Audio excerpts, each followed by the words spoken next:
இது வரைக்கும் என்ன பார்த்துருக்கோம்? இந்தியாவோட லொக்கேஷன், நில அமைப்பு, அப்புறம் காலநிலை, இயற்கை தாவரம் பார்த்தாச்சு. அடுத்து இந்தியாவோட வேளாண்மை. வேளாண்மைன்னு என்னங்க? அக்ரிகல்ச்சர். அதை நானே சொல்லிடுறேன், டிரான்ஸ்லேஷன் பண்ணாதீங்க.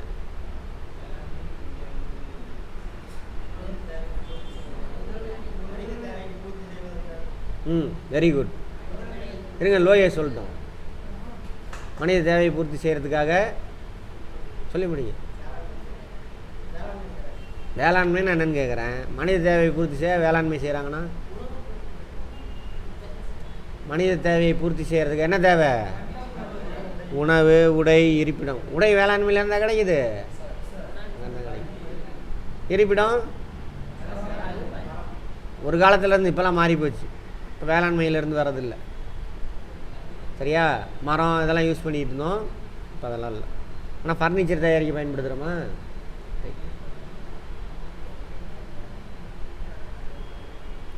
மனிதனுடைய தேவையை பூர்த்தி செய்கிறதுக்காக தாவரங்களையும் விலங்குகளையும், நல்லா கவனிங்க, தாவரங்களையும் விலங்குகளையும் வளர்க்கிறது தான் அது வேளாண்மை, அக்ரிகல்ச்சர். சரியா? ரைட். அதை பாருங்கள், மாடலாக இருக்கா? கோழி பண்ணை எல்லாமே அதில் தான் வரும். சரி, இந்த வேளாண்மையை தீர்மானிக்கிறது யாராக இருக்கும்? ஆமாம், காலநிலை தான். காலநிலை, இதெல்லாம் இயற்கை காரணிகள். நில அமைப்பு. மலை பிரதேசத்தில் போய் வேளாண்மை செய்ய முடியுமா? பண்ணலாம், அதுக்கு தகுந்த மாதிரியான பயிர்கள். இப்போ ஊட்டி, கொடைக்கானல்லாம் என்ன பண்ணுறாங்க? தேயிலை, காஃபி போடுறாங்க. என்ன காரணம்? அது தூரில் தண்ணி நிற்கக்கூடாது, அப்போ லேண்டு ஃப்ளாட்டாக இருக்கக்கூடாது. சரியா? சொல்லுங்கள், ஏதோ சொல்கிறீங்களே.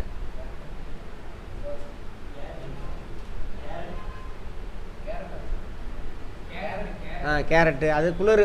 கேரட்டுங்கிறது குளிர். கேரட்டு நீங்கள் அங்கே பார்த்தீங்கன்னாக்கா ஃப்ளாட்டான லேண்டு வேணும். சரியா? அது கேரட் ஏன் அங்கே ஊட்டியில் போடுறாங்கனாக்கா குளிர், அதுக்காக.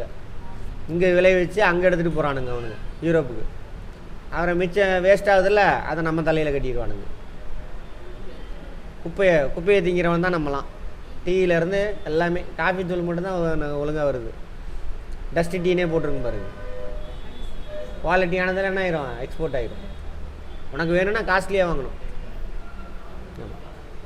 அப்படி திறனையாக இருக்கும், பெருசாக இருக்கும். இப்படி அதான் ஒரிஜினல் இளம் தேயிலை, அந்த மாதிரி. சரி, பார்ப்போம். அது போகன்னா நிறைய காரணம் இருக்குது. மண்ணெல்லாம் எழுதிட்டோமா? காலநிலை, நில அமைப்பு, மண்ணோட வகை, வளம், அதில் என்னென்ன மினரல்ஸ் இருக்குது அதை பொறுத்து இருக்கும். அதெல்லாம் தான் அங்கே போட்டிருக்காங்க. பார்ப்போம். அறிமுகம்.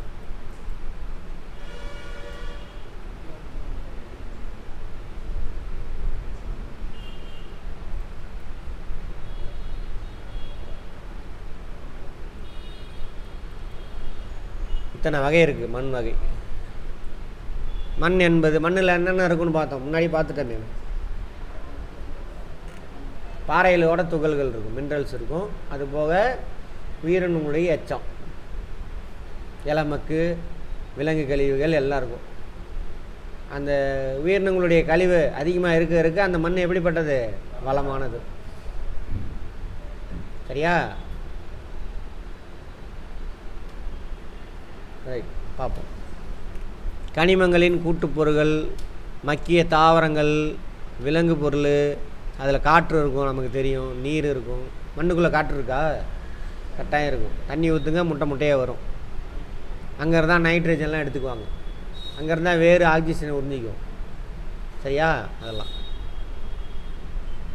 புவியின் மேற்பரப்பில் காணப்படும் ஒரு அடுக்காகும். மண் துகள்கள், களிமண், மணல், மண்மண்டி படிவு, சில்ட்டு. மண்மண்டி படிவுனா ஒரு இடத்துல தண்ணி நின்றுட்டு காஞ்சிருச்சின்னு வச்சுக்கோங்க. வெளில வந்து தண்ணி நின்று காஞ்சிருச்சுன்னா அங்கே என்ன இருக்கும்? மேலே ஒரு நைஸ் படலாம் இருக்குமா? அதான் சில்ட்டும்பாங்க.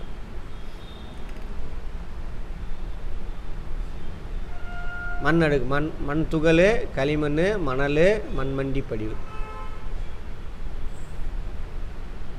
பல்வேறு கால சூழ்நிலை பாறைகள் சிதைவடைவதால் மண் உருவாகுது, நமக்கு தெரியும். வெதரிங் இருக்குல்ல, எத்தனை வகையான வெதரிங் இருக்குது?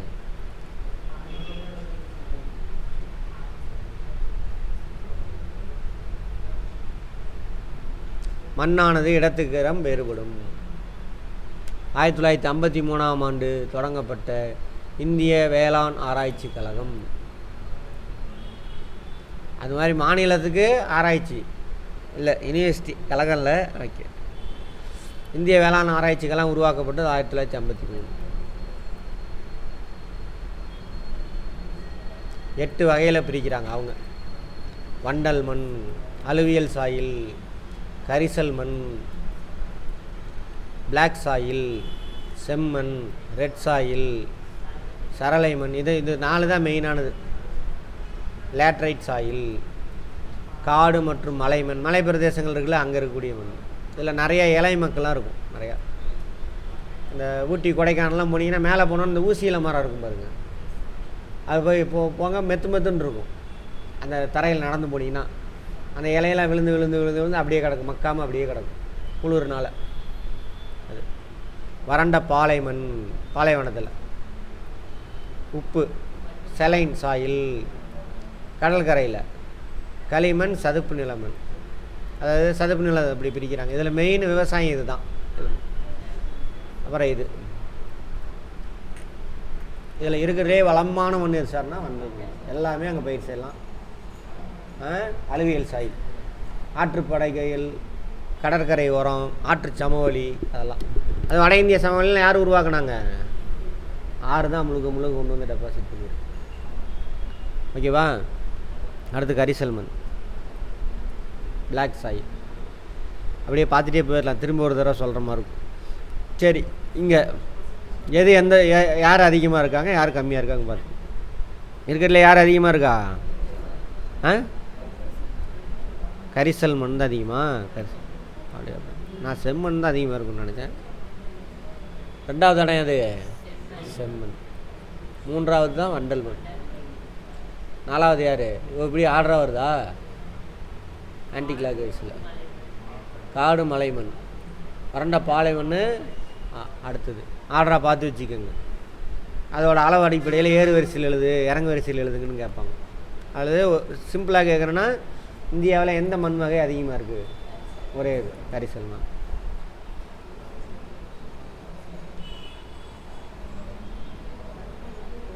எங்கெங்கே இருக்குது என்ன எல்லாமே சொல்லியிருக்கானு. இடத்தெல்லாம் நம்மளே ஜட்ஜ்மெண்ட் பண்ணிடலாம்.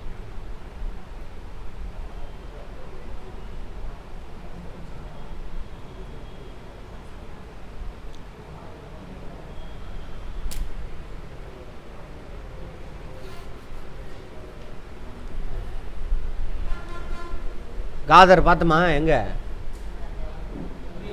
வண்டல் மண் தானே அது. காதர் வட இந்திய சமவெளியில் காதர். பழசா புதுசா?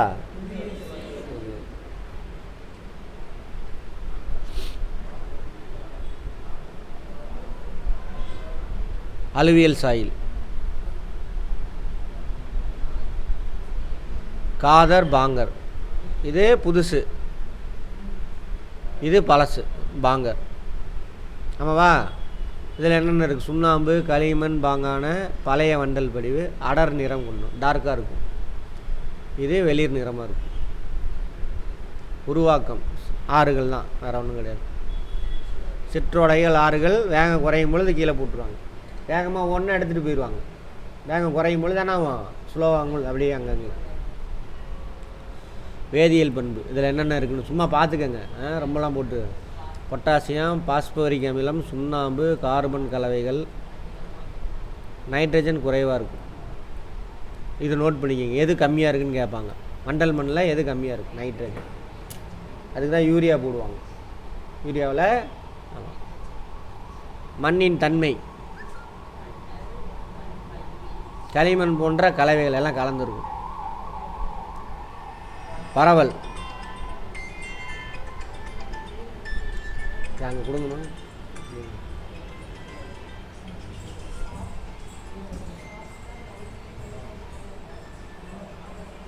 வண்டல், வண்டல் மண்டி இதெல்லாம் வைக்க. ஆற்றுப்படுகை எங்கெங்கெல்லாம் இருக்கோ அங்கெல்லாம் இருக்கும்.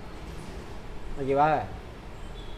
கங்கை பிரம்மபுத்திரா ஆற்று பள்ளத்தாக்கு அதான் உத்தரப்பிரதேசம், உத்தரகண்ட், பஞ்சாப், ஹரியானா, மேற்கு வங்கம், பீகார். பஞ்சாப் ஹரியானாவில் எந்த ஆறு ஓடுது? சட்லஜ். அதெல்லாம் ஓடிக்கிட்டு இருக்காங்க. பீகார். கிழக்கு கடற்கரை அமைந்துள்ள ஆற்று முக துவாரங்கள், அதாவது டெல்டா. Very good. இங்கே எல்லாமே விளையும். வளமான மண். நெல், கோதுமை, கரும்பு, எண்ணெய் வித்துக்கள் எல்லாம். ட்ரையான சீசனில் எண்ணெய் வித்துக்கள் போடுவாங்க. ஏன்னா எண்ணெய் வித்துக்களுக்கு நிறையா தண்ணி தேவையில்லை, தூரில் தண்ணி நிற்கக்கூடாது. நெல், கரும்பு, சரி நெல், கரும்பு இது ரெண்டுக்கும் அதிகமான தண்ணி வேணும், அதிகமான வெப்பம் வேணும். கோதுமைக்கு தண்ணி அவ்வளோவா தேவையில்லை. ஓகேவா? குளிர் பிரதேசம், லைட்டாக தூரில் ஈரம் இருந்தால் போதும். கரிசல் மண், பிளாக் சாயில். எங்கே பீடபூமி இருக்கோ அங்கே பிளாக் சாயில் இருக்கு. முடிஞ்சு போச்சு. தக்கான பீடபூமி இருக்கா? அங்கே மாலவ பீடபூமி. தக்கான பீடபூமி வடமேற்கு மகாராஷ்டிரா. தக்கான பீடபூமினா இது பெனின்சுலார் பீடபூமி. இது அதை தக்கான பீடபூமி இங்கே இது வரைக்கும். அதில் வடமேற்கில் இந்த பாட்டு மகாராஷ்டிரா. கரிசல் மண் அதிகமாக இருக்கும். கரிசல் மண் பார்த்திங்கன்னா தண்ணியை நல்லா உறிஞ்சி வச்சுக்கும். கொஞ்சம் கொஞ்சமாக தான் இழக்கும் தண்ணியை. சரியா? Black soil. அதே மாதிரி தண்ணியெலாம் வச்சு ட்ரை ஆகிடுச்சின்னு வச்சுக்கோங்க, அப்படியே பாலமாக பொழந்துக்கும் பெருசு பெருசாக. தக்கான பகுதியில் உள்ள பசால்ட் பாறை. பசால்ட்னா என்னது? லாவா மேலே கொட்டி உருவாகிறது தான் பசால்ட் பாறை. டைட்டானியம், இரும்பு தாதுகள் அதிகமாக இருக்கும், அதனால் கருப்பு நிறமாக இருக்கும். டைட்டானியம் நோட் பண்ணிக்கங்க. கரிசல் மண்ணை எது இருக்குது அதிகமானு கேட்பாங்க. வேதியியல் பண்பு எல்லாமே இருக்குது. இதுவும் கால்சியம், மெக்னீசியம், கார்பனேட்டு, அதிக அளவிலான இரும்பு, அலுமினியம், சுண்ணாம்பு மற்றும் மேங்கனீஸு, நைட்ரஜன், பாஸ்போரிக் அமிலம், இலை மக்குகள் எல்லாம் இருக்குது. இது ரெண்டும் குறைவாக இருக்கா?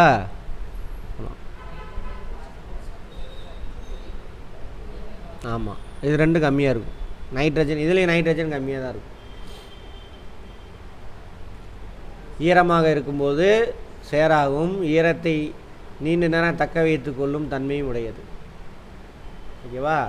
இங்கே என்ன சார் விளையுனா பருத்தி அதிகமாக விளையுது.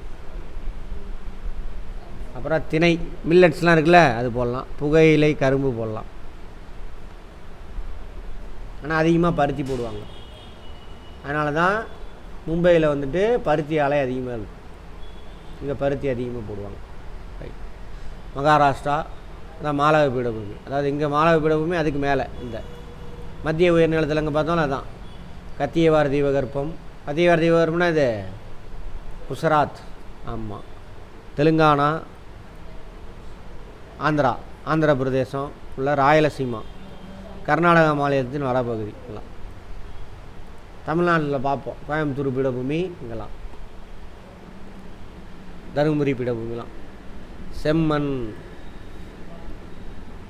ரெட் சாயில்னு சொல்லுவாங்க, ரெட் அண்ட் எல்லோ சாயில்னு சொல்லுவாங்க. இதில் இது எங்கே இருக்குனாக்கா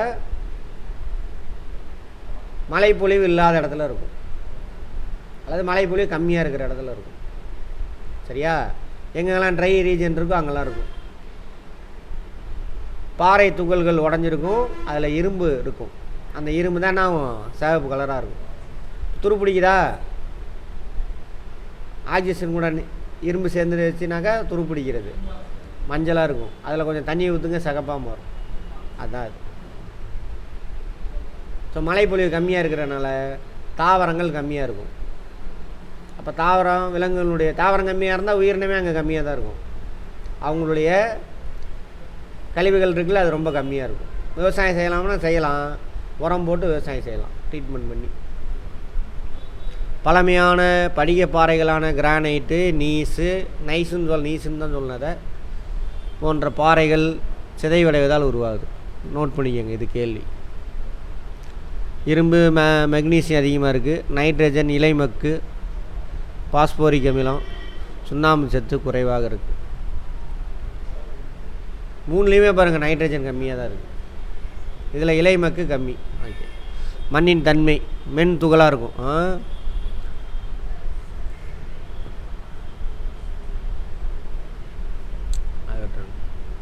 தக்கான பீடபூமியின் கிழக்கு பகுதி நம்மளது தான். அங்கேருந்து தென் மாநிலம்லாம் கேரளா, தமிழ்நாடு, கர்நாடகா, சோட்டா நாகபுரி பீடபூமி, ஜார்க்கண்ட். சோட்டா நாகபுரி பீடபூமி எங்கே இருக்குது? இங்கே கோதுமை, நெல், பருத்தி, கரும்பு இதெல்லாம் விளைவிக்கலாம். பருப்பு வகைகள், பருப்பு வகையும் ட்ரையான ரீஜன்லாம் மில்லட்ஸு, எண்ணெய் வித்துக்கள், பருப்பு வகை இதுக்கெல்லாம் தண்ணி கம்மியாக இருந்தால் போதும். தூரில் தண்ணி நிற்கக்கூடாது. நின்றுச்சுன்னா என்ன பருப்பு வராது. சரளை, லேட்ரைட் சாயில், அதிகமான வெயில், அதிகமான மழை பொழிவு இருக்கும். அங்கே தான் சரள மண் இருக்கும். சரியா? சரள மண்ணில் இந்த மாதிரி காஃபி, ரப்பரு இங்கெல்லாம் போடுவாங்க. முந்திரி, மரவள்ளி கிழங்கு. கேரளாவெலாம் பாருங்க கிழங்கு அதிகமாக. கேரளாவில் அதிக மழை பொழிவு தானே, அங்கெல்லாம் இருக்கும். அப்புறம் நம்மளது கிழக்கு தொடர்ச்சி மலையெல்லாம் இருக்குல்ல, அங்கே கடற்கரை ஓரத்தில் இதெல்லாம் அதிகமாக இருக்கும். அதனால தான் கடற்கரை ஓரத்தில் முந்திரி போட்டிருப்பாங்க. தமிழ்நாட்டில் எங்கே முந்திரி அதிகம்? கடல். வெப்பம் மற்றும் குளிர் அடுத்தடுத்து நிகழும்போது மண் சுவரலா லீச்சிங், அதாவது மண்ணை அரிச்சிட்டு போகிறது. லீச்சிங்னா அரிப்பு, மண் அரிப்பு. அதில் உள்ள ஏதாவது ஒரு பொருளை மட்டும் அரிச்சு எடுத்துகிட்டு போயிடும். மிச்சம் உள்ளதானே லேட்ரைட் சாயில். இதில் பார்த்தீங்கன்னா இந்த இது இருக்கிற இடத்துல ஓடு, செங்கல்லாம் தயாரிக்கிற தொழில் அதிகமாக இருக்கும். கேரளாவில் பாருங்கள். இரும்பு, அலுமினியத்தின் நீரேற்று ஆக்சைடுகள் உள்ளன. நீரேற்று ஆக்சைடு, இரும்பு, அலுமினியம் நீரேற்று ஆக்சைடு. ஹைட்ரேட்டர் அதாவது துருப்பிடிக்கிறது. அந்த மாதிரி உயரமான மலைப்பகுதிகள் அதிகமான அமிலத்தன்மையுடன், தாழ்வான மலைப்பகுதி குறைந்த அளவும் உள்ளது. பொதுவாக இது ஈரப்பதத்தை தக்க வைத்து கொள்ளாது. ஆனால் களிமண் கலந்த வண்டல் படிகளை கொண்ட சமவெளி பகுதியில் ஈரப்பதத்தை தக்க வைத்துக்கும். இது களிமண் கலந்த வண்டல் பகுதியில் இருக்கும். அந்த மாதிரி இடத்துல தக்க வச்சுக்குமா, அதை விட்டுருங்க. அஸ்ஸாம் குன்றுகள் எல்லாம் மலை பிரதேசம் தான். கேரளா, கர்நாடகாவில் உள்ள மேற்கு தொடர்ச்சி மலை அடிவார பகுதிகள், ஒடிசா கிழக்கு தொடர்ச்சி மலை எல்லாம் இதை பார்த்துக்கோங்க. இதெல்லாம் தேவையில்லை. இது மட்டும். காடு மற்றும் மலைமண்.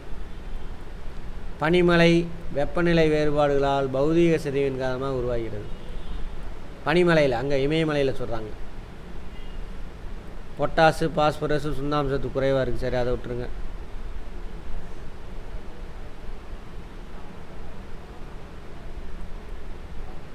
மலை பிரதேசங்கள் அதுமாதிரி மேற்கு தொடர்ச்சி மலை, கிழக்கு தொடர்ச்சி மலையில் இருக்குது. காஃபி, தேயிலை, மக்காச்சோளம், உருளைக்கிழங்கு, பார்லி, வெப்பமண்டல பல வகைகள் இதெல்லாம் போடுறாங்களாம். வறண்ட பாலை மண் எங்கே? ராஜஸ்தான், குஜராத், பஞ்சாப் இதெல்லாம் நீர்ப்பாசன வசதியோடு அங்கே விவசாயம் செய்கிறாங்க. ஏன்னா அங்கே தண்ணி இருக்காதில்ல, உரங்கரம் போட்டு விவசாயம் செய்கிறாங்க. மெயினாக நேற்று காமிச்சிருப்பேன் இந்திரா காந்தி கேனால். சுதந்திரத்துக்கு அப்புறம் சட்லஜ் நதியிலேருந்து குறுக்கு வெட்டி.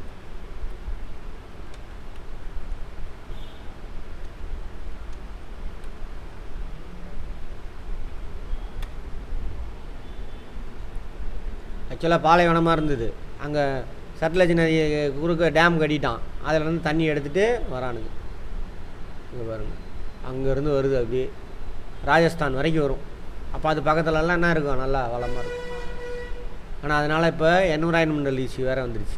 இந்த பாருங்கள், இவ்வளோ நீளத்துக்கு போட்டிருக்காங்க. என்ன என்விரான்மெண்டல் இஷ்யூ சார்? சப்ட்ராபிக்கல் ரீஜனா தண்ணியெலாம் என்ன பண்ணிடும்? வளிமண்டலம் எடுத்துகிட்டு உறிஞ்சிடும். அதுமாதிரி விவசாயம் பண்ணுறாங்க. பண்ண அந்த தண்ணியில் உள்ள உப்புலாம் என்ன ஆகுது? மண்ணில் படிஞ்சு கீழே ஒரு லேயராக ஃபார்ம் ஆகிடுச்சு. திரும்ப விவசாயம் செய்ய முடியாது. அப்போ அது வேறு ட்ரீட்மெண்ட் பண்ணி தான் என்ன பண்ண முடியும்? விவசாயம் செய்ய முடியும். நியூஸில் வரும் பாருங்கள் அடிக்கடி.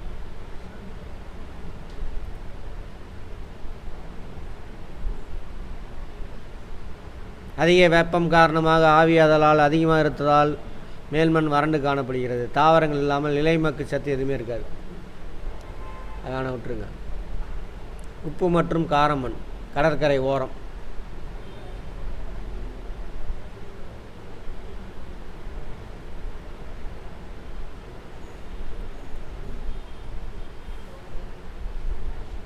ஆந்திர பிரதேசம், கர்நாடகம், பீகார், உத்தரப்பிரதேசம், ஹரியானா, பஞ்சாப், ராஜஸ்தான், மகாராஷ்டிரா மாநிலம் வறண்ட பகுதிகளில் இருக்காமல். அதாவது இங்கே பாருங்கள், இதெல்லாம் வைக்க உப்பு வறண்ட பகுதி. பஞ்சாப், ஹரியானாலாம் வறண்ட பகுதி தானே, ராஜஸ்தான் அங்கெல்லாம் கடற்கரை கிடையாது, உப்பு மண்ணுங்கிறது. சொன்னால் அந்த உப்பு உள்ளே ஆடாகி அங்கே எடுத்துக்கும். நீர் ஆவியாகி போயிட்டு உப்பு இருக்கும், பயிரெலாம் இருக்காது. களிமண் மற்றும் சதுப்பு நிலமண் அதான் கடற்கரை ஓரமாக நெல் சணல்லாம் பயிர் செய்கிறாங்க. சணல் வந்து ஒரிசா, பெங்கால் அங்கே பயிர் செய்வாங்க.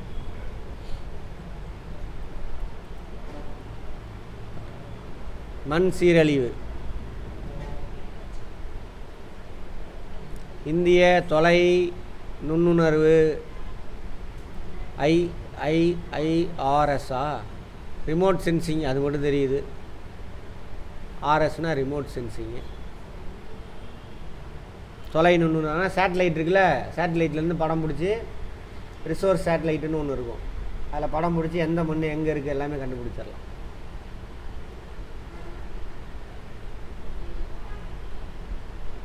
இந்தியன் இன்ஸ்டியூட் ஆஃப் 2 ஐ தான் வரும், நாங்கள் 3 ஐ போட்டான். Remote sensing.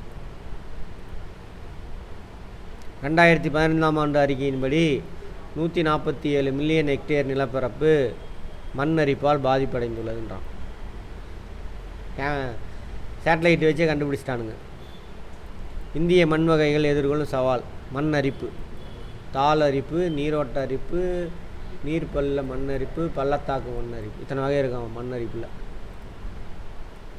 இங்கிலீஷில் எரோஷன், ரில் எரோஷன், கல்லி. ரில் எரோஷனாக லைட்டாக மேலால் அழைச்சிட்டு போகிறது. கல்லினாக்கா நல்லா ஆழம் அரிக்கிறது. ரவைன் அதோட ஆழம். பேட் லேண்ட் இந்த மாதிரி இருக்காங்க. அடுத்தது மண் தரம் கெட்டு போகிறது, மண் சீரழிவு. நீர் தேங்குதல், அதிகமான தண்ணி தேங்கினாலும் பிரச்சனை. உவர்ப்பு மற்றும் காரத்தன்மை உருவாக்குறது. உப்பு படிவுகள், அதை உப்பு படிவு சொன்னலாங்க ராஜஸ்தான்லாம். அந்த இதனால் சும்மா பார்த்து வச்சுக்கோங்க, ஒன்றும் பெரிய விஷயம் இல்லை.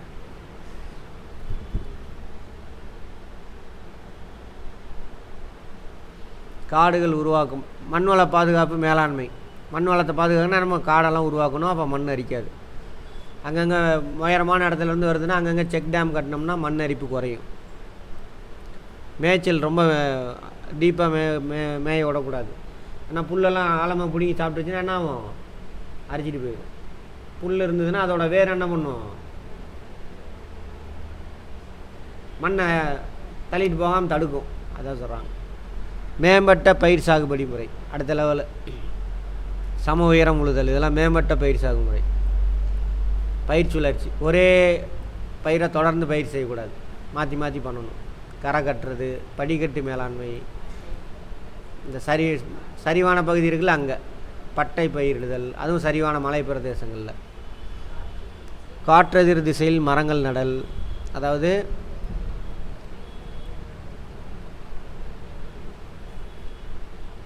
தூத்துக்குடி, ராமநாதபுரம், திருநெல்வேலி அந்த பக்கம்லாம் போனீங்கன்னா காற்றுனால மண்ணரிப்பு அதிகமாக இருக்கும்.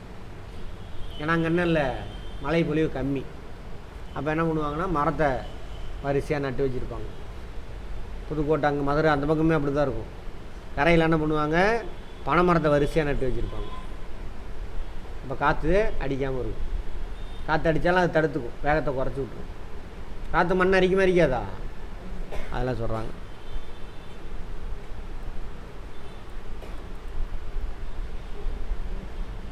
நீர்ப்பாசனம் பிரேக் இல்லாமல் நீர்ப்பாசனம் போயிட்டு வந்து பார்ப்போம். இரிகேஷன் பிரேக் எடுத்துக்கோங்க. ஸ்டார்ட் பண்ணலாமா? நீர்ப்பாசனம். இந்தியாவில் இரிகேஷன். வருஷம் ஃபுல்லாக மழை பெய்யுதா? இல்லை, கொஞ்ச நாள் தான் மழை பெய்யுது. வட இந்தியாவில் ஒரு 4 மாதம், 4லேருந்து மொத்தமாக சேர்த்தோம்னா ஒரு 6-7 மாதம் தான் மழை பெய்யும் இந்தியா ஃபுல்லாகவே. இப்போ 3-4 மாதம் பெய்யக்கூடிய மழை என்ன பண்ணணும்? பிடிச்சி வச்சு வருஷம் ஃபுல்லாக யூஸ் பண்ணிக்கணும். அப்போ டேமு கீமு இதெல்லாம் கட்டணும். அப்புறம் நிலத்தடி நீர் இருக்கும், அதெல்லாம் வச்சு எப்படி நீர் பாசனம் எது இதில் எவ்வளோ கிடைக்கிது அப்படின்னு பார்ப்போம்.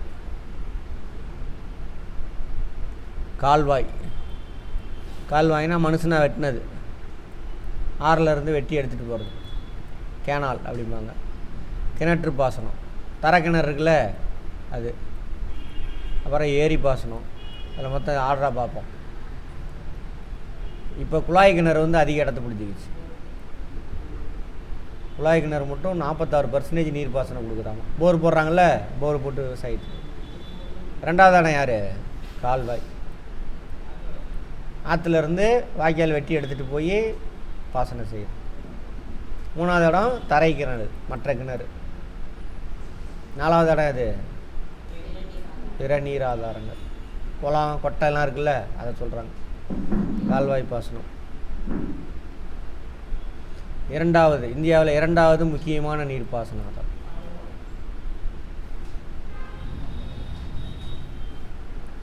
கால்வாயில் 2 வகை இருக்காமா. வெள்ளப்பெருக்கு கால்வாய்,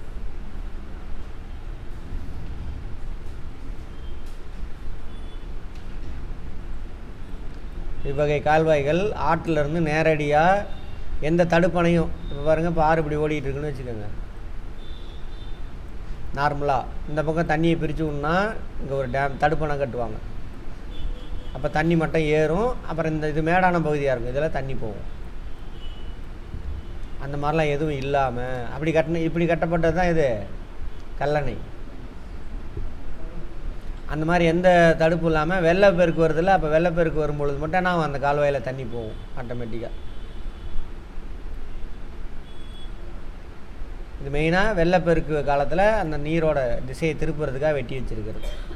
மற்ற காலங்களில் இந்த இதில் தண்ணி போகாது, வெள்ளம் வரும்பொழுது மட்டும் இதில் போகும். மற்ற காலங்களில் மெயின் ஸ்ட்ரீமில் போயிட்டு.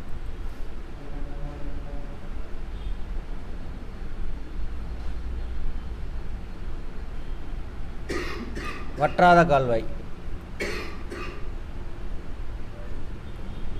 கால்வாயினுடைய குறுக்க அணையை கட்டிடுவாங்க, தடுப்பணை.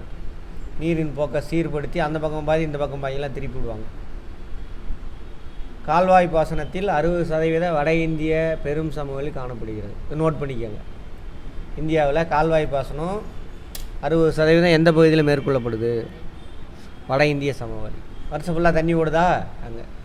அடுத்து கிணற்று பாசனம். கிணறு அதில் 2, திறந்த வெளி கிணறு, ஆழ்துளை கிணறு.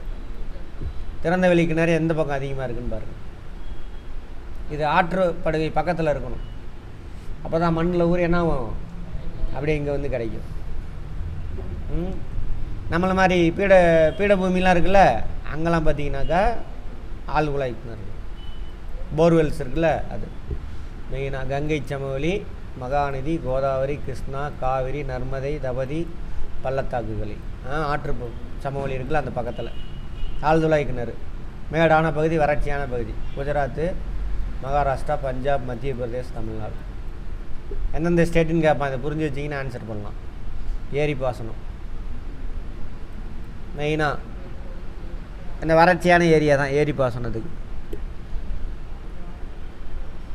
தீபகற்ப பீடபூமி இருக்குல்ல, அங்கே ஏரி பாசனம்.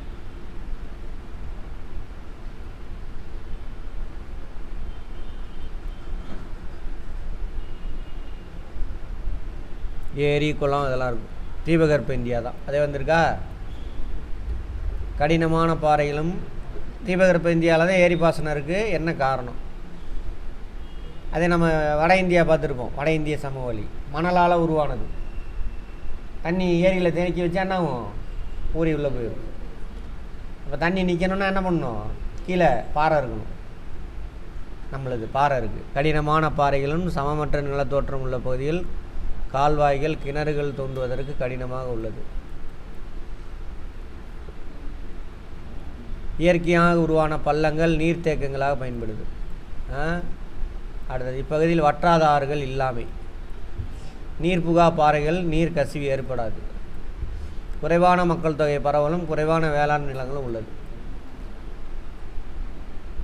திருச்சியை தாண்டிட்டிங்கன்னா அந்த பக்கம் ஃபுல்லாக எல்லா ஊர்லேயும் ஏரி குளம் எல்லாமே இருக்கவே இருக்காது. சரியா? இங்கே நம்ம சேலத்திலே சிட்டிக்குள்ளேயே போயிருங்க, மூக்கன் ஏரி இருக்குது, அங்கே ஏரி இருக்குது, அந்த பக்கம் ஃபுல்லாக ஏரி தான். ஏற்காட்டிலேருந்து வர தண்ணி அந்த ஏரி ஃபில் ஆனவுடனே எக்ஸஸான தண்ணியை தான் திறந்து விடுவாங்க. எங்கெங்கெல்லாம் பள்ளம் கிடைக்குதோ இடம் கிடைக்குதோ அங்கே ஏரி உருவாக்கி வச்சுருக்கலாம். அப்போ ஏரியில் தண்ணி நின்றுச்சுன்னா ஏரியிலேருந்து வாய்க்கால் மூலிமா எடுத்துகிட்டு போய்க்கலாம்.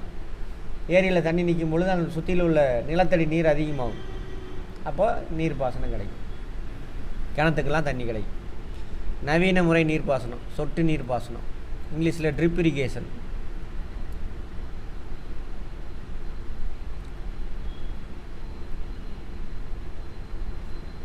ஒரு ஏக்கரில் தென்னை மரம் வச்சு நீங்கள் விவசாயம் பண்ணுறீங்க அப்படின்னா அந்த தண்ணியை வச்சு 10 ஏக்கருக்கு நீங்கள் என்ன பண்ணலாம், சொட்டு நீர் பாசனத்தில் தென்னை மரம் வைக்கலாம். அதே மாதிரி விளைச்சலும் அதிகமாக இருக்கும். அது மாதிரி எதுக்கெல்லாம் ட்ரிப் இரிகேஷன் போடலாம்,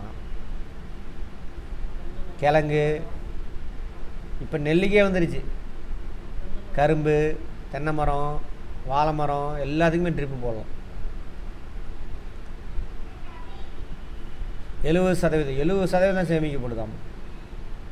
அதனால் தெளிப்பு நீர் பாசனம், ஸ்ப்ரிங்கிள் இரிகேஷன் இங்கிலீஷில். இந்த பார்க்கிலலாம் டப்பு டப்புன்னு தெரிக்கும்ல, அது சமனற்ற நிலப்பரப்பில் இந்த மாதிரி கம்மியாக தண்ணி தேவைப்படக்கூடிய பயிர்களுக்கெல்லாம் இதை பயன்படுத்தலாம். இதே தான் இதில் இன்னொரு டைப்பு. 4 மீட்டர் உயரம் வரை உள்ள பயிர் வகைகளுக்கும் இவற்றின் மூலம் நீர்ப்பாசனம் செய்யலான்றாங்க. இதில் வேகத்தெளிப்பு நீர்ப்பாசனம். அடுத்து மையத்தெளிப்பு, இது வட்டச்சக்கரை, அதாவது ஒரு சென்டராக இருக்கும், சுற்றி சுற்றி வரும் அப்படி. இதுவும் எல்லாம் ஒரே மாதிரி தான், தெளிப்பு நீர்ப்பாசனம் தான். இதெல்லாம் விட்டுருக்கு, நமக்கு தேவையில்லை. ரைட்டு. வேகத்தெளிப்பு கரும்பு சோளத்துக்கு பயன்படுத்தலாமா, இது எதுக்கு எங்கே பயன்படுத்தலாம் நோட் பண்ணிக்கோங்க. அதேமாதிரி தெளிப்பு நீர் பாசனம் சமனற்ற நிலப்பகுதியில் எல்லா பயிர்களுக்கும் பயிர் செய்யலாம்.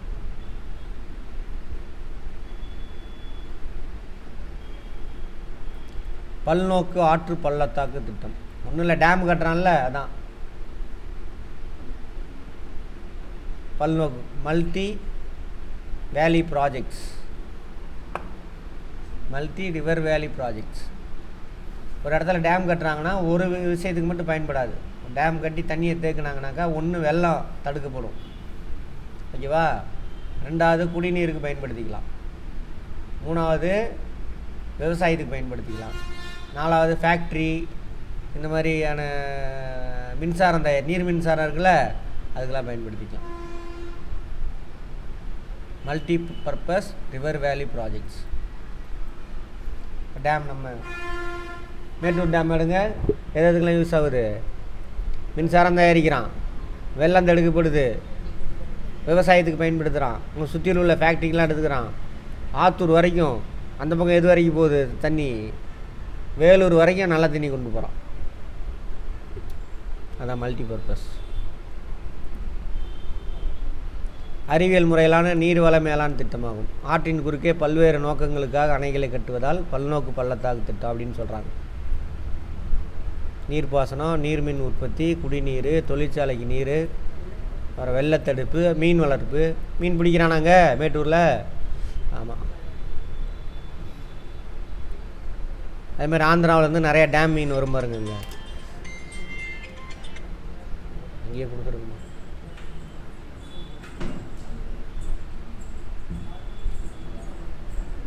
அவ்வளோதான். பிரதம மந்திரி கிருஷி சிஞ்சாயி யோஜனா என்ன அர்த்தம்னு யாருக்காவது புரியும்? யோஜனானா திட்டமா. அதுக்கப்புறம் பிரதம மந்திரினா யார்? Prime minister. கிருஷி சிஞ்சாயினா தெரில.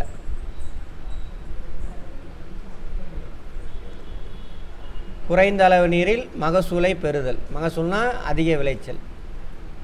ப்ரொடக்டிவிட்டி. அந்த திட்டத்துக்கு பேர் கேட்பாங்க. குறைந்த அளவு நீரில் அதிக மகசூல் மற்றும் தண்ணீர் பயன்பாட்டை மேம்படுத்துவதற்கான திட்டம் எது? வேளாண்மை. வேளாண்மை பற்றி இப்போ தான் பார்த்தோம் டெஃபினிஷன்லாம். வேளாண்மை தீர்மானிக்கக்கூடிய காரணிகள்: இயற்கை காரணிகள், நிலத்தோற்றம், காலநிலை, மண். அமைப்புசார் காரணிகள்: வேளாண் நிலத்தினோட அளவு, நில உரிமை முறை, நில சீர்திருத்தங்கள். நில உரிமை முறை என்ன தெரியுமா? சொந்தமாக வச்சுருக்கியா, குத்தகைக்கு வச்சுருக்கியா? 70 வரைக்குமே தமிழ்நாட்டு கதை வேறு. நிலம் யாருக்குமே சொந்தமாக இருக்காது, யாராவது ஒரு ஜமீன்தாருக்கு இருக்கும். சரியா? மற்றவங்களாம் உழுதுட்டு இவன் 40% வச்சுக்கணும், 60% கொண்டு போய் அவன்கிட்ட கொடுத்துடணும் ஜமீன்தார்கிட்ட. 70 தான் உடைக்கிறாரு. 1950லேயே நில சீர்திருத்த சட்டம்லாம் கொண்டு வருவாங்க, ஒன்றும் விளங்காது. காங்கிரஸ் கொண்டு வருவாங்க. ஏன்னா காங்கிரஸில் இருந்த தலைவர் எல்லாருமே ஜமீன்தாருங்க. அவனுக்கு எதிராக அந்த சட்டம் செயல்படுமா? தமிழ்நாட்டில் 70 தான் அந்த வேலையை செய்வார்.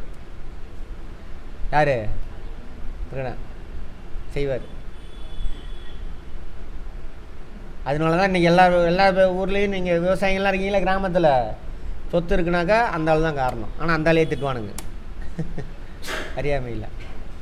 அதுக்கெல்லாம் அது வேலைலாம் செஞ்சுருப்பார். எப்படி செஞ்சார் அப்படின்னு சொல்லிட்டு அந்த ஜெயரஞ்சன் சொல்லியிருப்பார் பாருங்கள், எக்கனாமிஸ்ட்டு.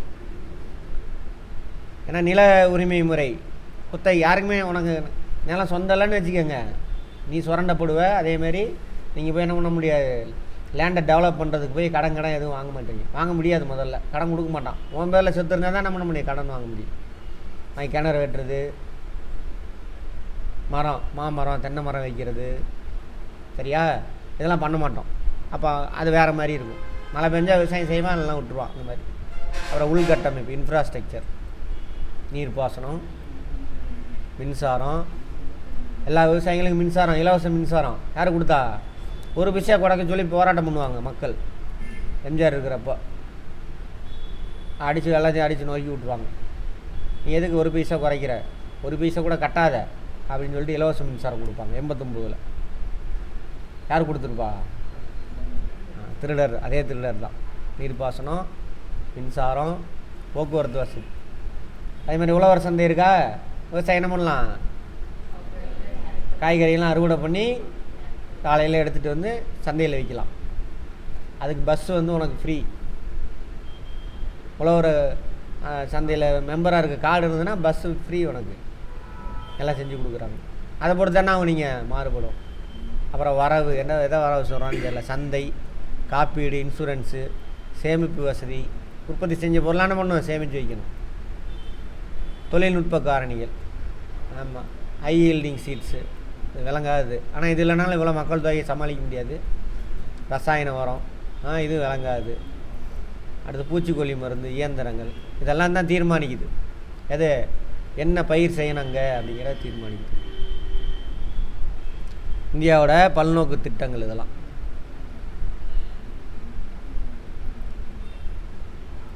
இதை தவிர வேறு ஒன்றும் கட்ட முடியாது நம்மளால். சில டேம் இருக்குது, விவசாயத்துக்கு மட்டும் பயன்படுத்துவாங்க. மின்சாரம்லாம் எங்கேயும் தயாரிக்கலை. நிறையா டேம் இருக்குது, மின்சாரம் தயாரிக்கல. கட்டப்ரா எந்த ஸ்டேட்டு என்ன டேமுன்னு கேட்பாங்க. சரியா? என்ன ஸ்டேட்டு என்ன டேம். ஸ்ரீசைலம் சொன்னல, இந்த இங்கே தான். இதுக்கு பக்கத்தில் இன்னொரு இது இருக்கும், நாகார்ஜுனா சாகர். சரி, அதுக்கு டேபிளே கொடுத்துருப்போம், அதை பார்த்துக்க. இதில் கேள்வி கேட்பாங்க, எப்படி சார்? தாமோதர் பள்ளத்தாக்கு திட்டம் எந்த ஆற்றின் குறுக்கே இருக்குன்னு கேட்கலாம். ஆனால் கேட்க மாட்டான், பேர் அதே பேரில் இருக்குது. எந்தெந்த மாநிலங்கள் பயனடையுது? மேற்கு வங்கம், ஜார்க்கண்ட். ஜார்க்கண்ட், மேற்கு வங்கம். ஜார்க்கண்ட்லேருந்து தான் மேற்கு வங்கத்துக்கு போகும். மெயினாக அது கட்டினது பார்த்தீங்கன்னு வச்சுக்கோங்க. இது எந்த ஏரியா?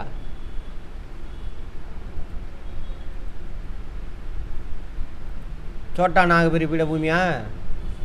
அங்கே இருக்கக்கூடிய அந்த அயன் அண்ட் ஸ்டீல் கம்பெனிலாம் இருக்குல்ல, அவங்க எல்லாத்துக்கும் தண்ணி இந்த டேம் தான் கொடுக்குது.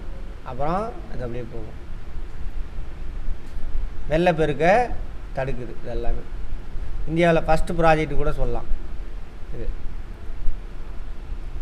பக்ரானங்கள் உலகின் பெரிய புவியீர்ப்பு அணை. அதை எப்படி இந்த செட்டப் எனக்கு இன்னும் புரிஞ்சிக்க முடியல, பார்ப்போம். பக்ரானங்கள் சட்லஜ் இங்கே இருந்தால் எங்கே போகுது? கேனால் சொன்னால இந்திரா காந்தி கேனால் இங்கே இந்த பக்ரானங்கள்ல இருந்தால் போகுது. பஞ்சாப், ஹரியானா, ராஜஸ்தானில் இருக்கக்கூடிய அந்த பாலைவனத்து பகுதியில் பார்த்தோம்ல இந்திரா காந்தி கேனால். அது ஹிராகுட் உலகில் மிக நீளமான அணையாமா, மகாநதியின் குறுக்கே கட்டப்பட்டது. பக்ரானங்கள் பார்க்கணுமா? பக்ரானங்கள் சட்லஜ் குறுக்கே எந்த நதி யார் பயன்படுறாங்க? பக்ரானங்கள்னால எந்த நதின்னு கேட்பாங்க டேரெக்டாக, ஏன்னா அந்த ரிவர் பேர் இல்லைல்ல, அதனால் இங்கே இருந்துங்க.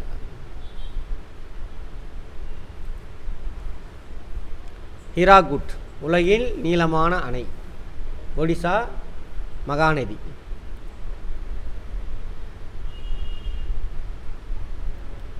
மகாநதியை வந்துட்டு ஒரிசாவின் துயரம்னு சொல்லுவாங்க. அந்த அளவுக்கு திடீர்னு வெள்ளம் போகும். அதையும் தடுத்து நிறையா மல்டிபர்பஸ் மின்சாரம் தயாரிக்கிறாங்க, எல்லாம் பண்ணுறாங்க. நீளமானதா? ரைட். கோசி நதி பீகார், நேபாளம். அதே மாதிரி இந்த கோசி அணை கட்டினவுடனே தான் அங்கே எல்லாம் பீகார் வந்துட்டு என்னது கோசியோட துயரம்னு சொல்லுவாங்க. கோசி நதி, கோசி டேம் இங்கேருந்து வரும், நேபாளிலேருந்து வருது. பயன்படுறது பீகாரும், ஆமாம் நேபாளத்துக்கு மின்சாரம் சப்ளை பண்ணுறோம், அதிலேருந்து ப்ரொடக்ஷன் ஆகக்கூடிய மின்சாரத்தை. அடுத்து துங்கபத்ரா நதி தான் ஆந்திர பிரதேசம், கர்நாடகம். அதாவது கிருஷ்ணா இருக்கு இல்லையா, அதோட துணையாறு துங்கபத்ரா.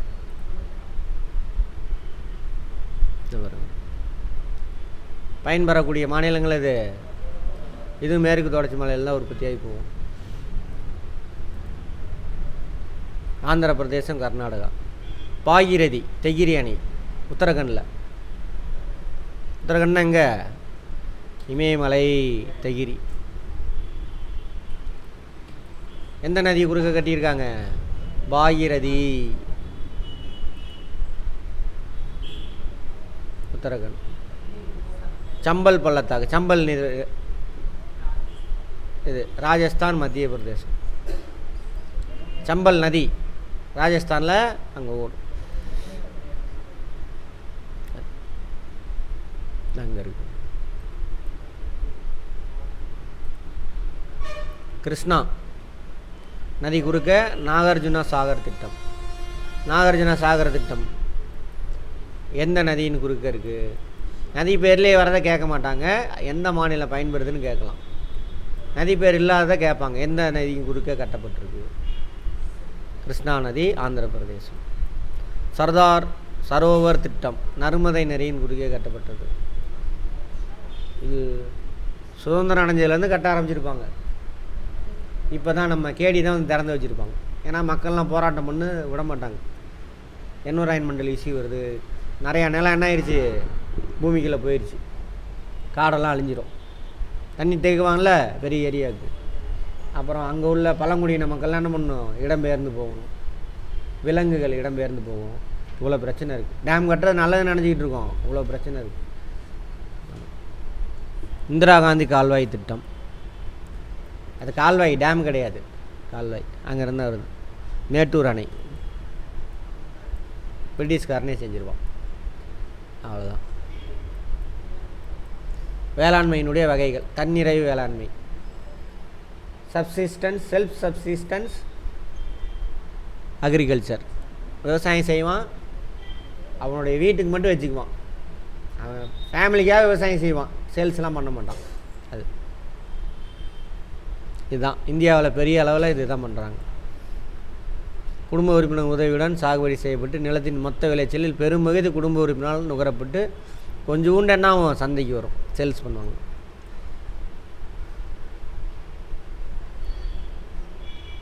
கரும்பு, எண்ணெய் வித்து, பருத்தி, சணல், புகையிலை ஆகிய சிறிய அளவில் பயிரிடப்படுகின்றன. உணவுப் பொருள் தான் முக்கியமாக. அது இல்லாமல் கொஞ்சம் பாரம்பரிய விவசாயம். அதனால் உற்பத்தி கம்மி. அதில் ஒன்று தன்னிறைவு வேளாண்மையில் இது ஒன்றா. சரி, ரைட். அடுத்து இடப்பெயர்வு, இதுவும் தன்னிறைவு தான். ஷிஃப்டிங் கல்டிவேஷன் பழங்குடியின மக்கள் இன்னும் இந்த மாதிரி செஞ்சுக்கிட்டு இருக்காங்க. ஒரிசா இந்த மாதிரி போவாங்க, காட்டை அழிப்பாங்க. மத்திய பிரதேசங்கள்லாம் எரிப்பாங்க, சாம்பல் இருக்கும், மண் வளமாக இருக்கும். ஆல்ரெடி அதில் என்ன இருக்குது, இலை மக்களாக இருக்குது. விவசாயம் பண்ணுவாங்க, 4-5 போகம் பண்ணுவாங்க. அப்புறம் அந்த இடத்த விட்டுட்டு பக்கத்து இடத்துக்கு இருப்பாங்க. இப்படி பண்ணிகிட்டே இருப்பாங்க. Shifting cultivation. இதுக்கு இன்னொரு பேர் என்னது, வெட்டுதல் மற்றும் எரித்தல், ஸ்லாஷ் அண்ட் பர்னிங் அக்ரிகல்ச்சர் அப்படிம்பாங்க. இந்தியாவில் எந்தெந்த ஏரியாவில், கேரளாவில் இந்த மாதிரியான முறைக்கு பேர் என்னது, பொன்னம் அப்படின்றாங்க. ஆந்திர பிரதேஷ், ஒரிசாவில் பொடு, மத்திய பிரதேசில் பீவார், மாசன், பெண்டா, பீரா கேட்பாங்க. கேரளாவில் இடப்பெயர் வேளாண்மைக்கு என்ன பேருன்னு கேட்கலாம். ஆந்திர பிரதேஷ், ஒடிசாவில் என்ன பேர். பீவாருங்கிறது எந்த மாநிலத்தினுடைய இடப்பெயர் வேளாண்மை முறை அப்படின்னு கேட்பாங்க. தீவிர வேளாண்மை, இன்டென்சிவ் கல்டிவேஷன், ஒரு வயலை தொடர்ந்து போட்டு சாகடிக்கிறது, அதுதான் இன்டென்சிவ் கல்டிவேஷன். வருஷம் ஃபுல்லாக என்ன பண்ணுறது, விவசாயம் பண்ணிக்கிட்டே இருக்கிறது. நம்ம ஊரில் அப்படி தானே பண்ணுறோம். தண்ணி இருந்துச்சுன்னா போதும், வருஷம் ஃபுல்லாக ஏதாவது பண்ணிக்கிட்டே இருப்போம். உரம் போடுவாங்க, மண் வளம் குறைஞ்சிரும்ல, அப்போ உரம் போட்டு பயிர் செய்கிறாங்க. அதுதான்.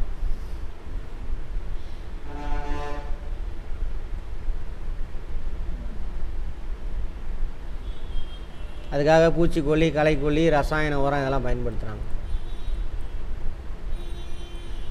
கொஞ்சம் நிலம்தான் இருக்கும், அதிலே போட்டு திரும்ப திரும்ப விவசாயம் பண்ணிகிட்டே இருப்பாங்க. அடுத்து வறண்ட நில மேலாண்மை.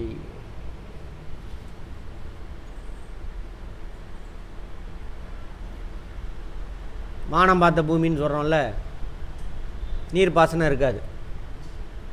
Dryland cultivation. இப்போ மழை பெய்யும் பொழுது இப்போ தூறல் போட்டோன்னே என்ன பண்ணுவாங்க, விதையை விதைச்சிடுவாங்க. மெயினாக இந்த பருப்பு, மில்லட்ஸு, சோளம், கம்பு இதெல்லாம் இருக்குல்ல, அதெல்லாம் பயிர் செய்வாங்க. அந்த ஈரப்பதத்திலே வளர்ந்துடும்.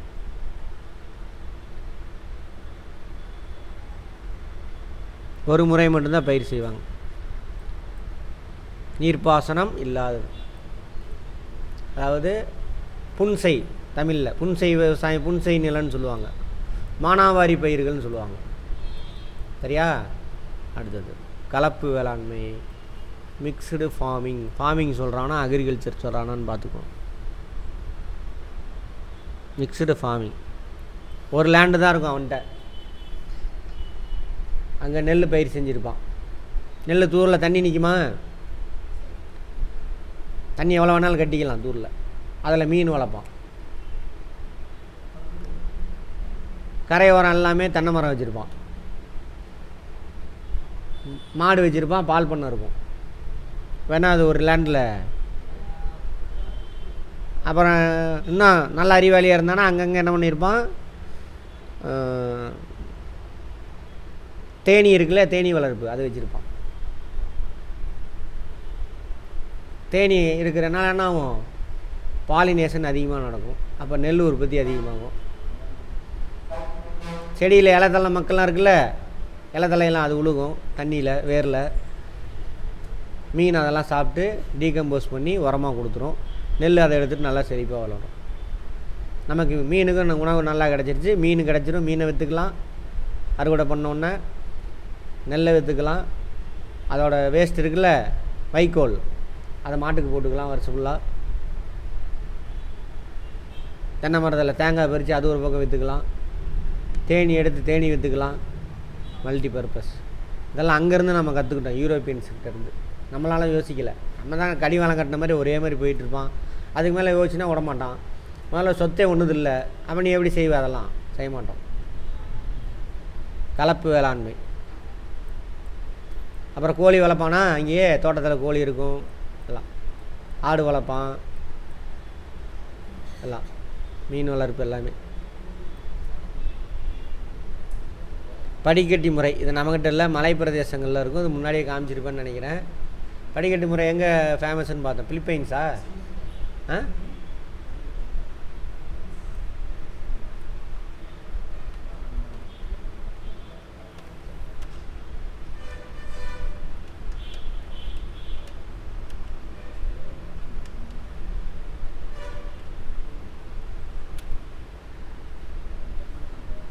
இந்த மாதிரி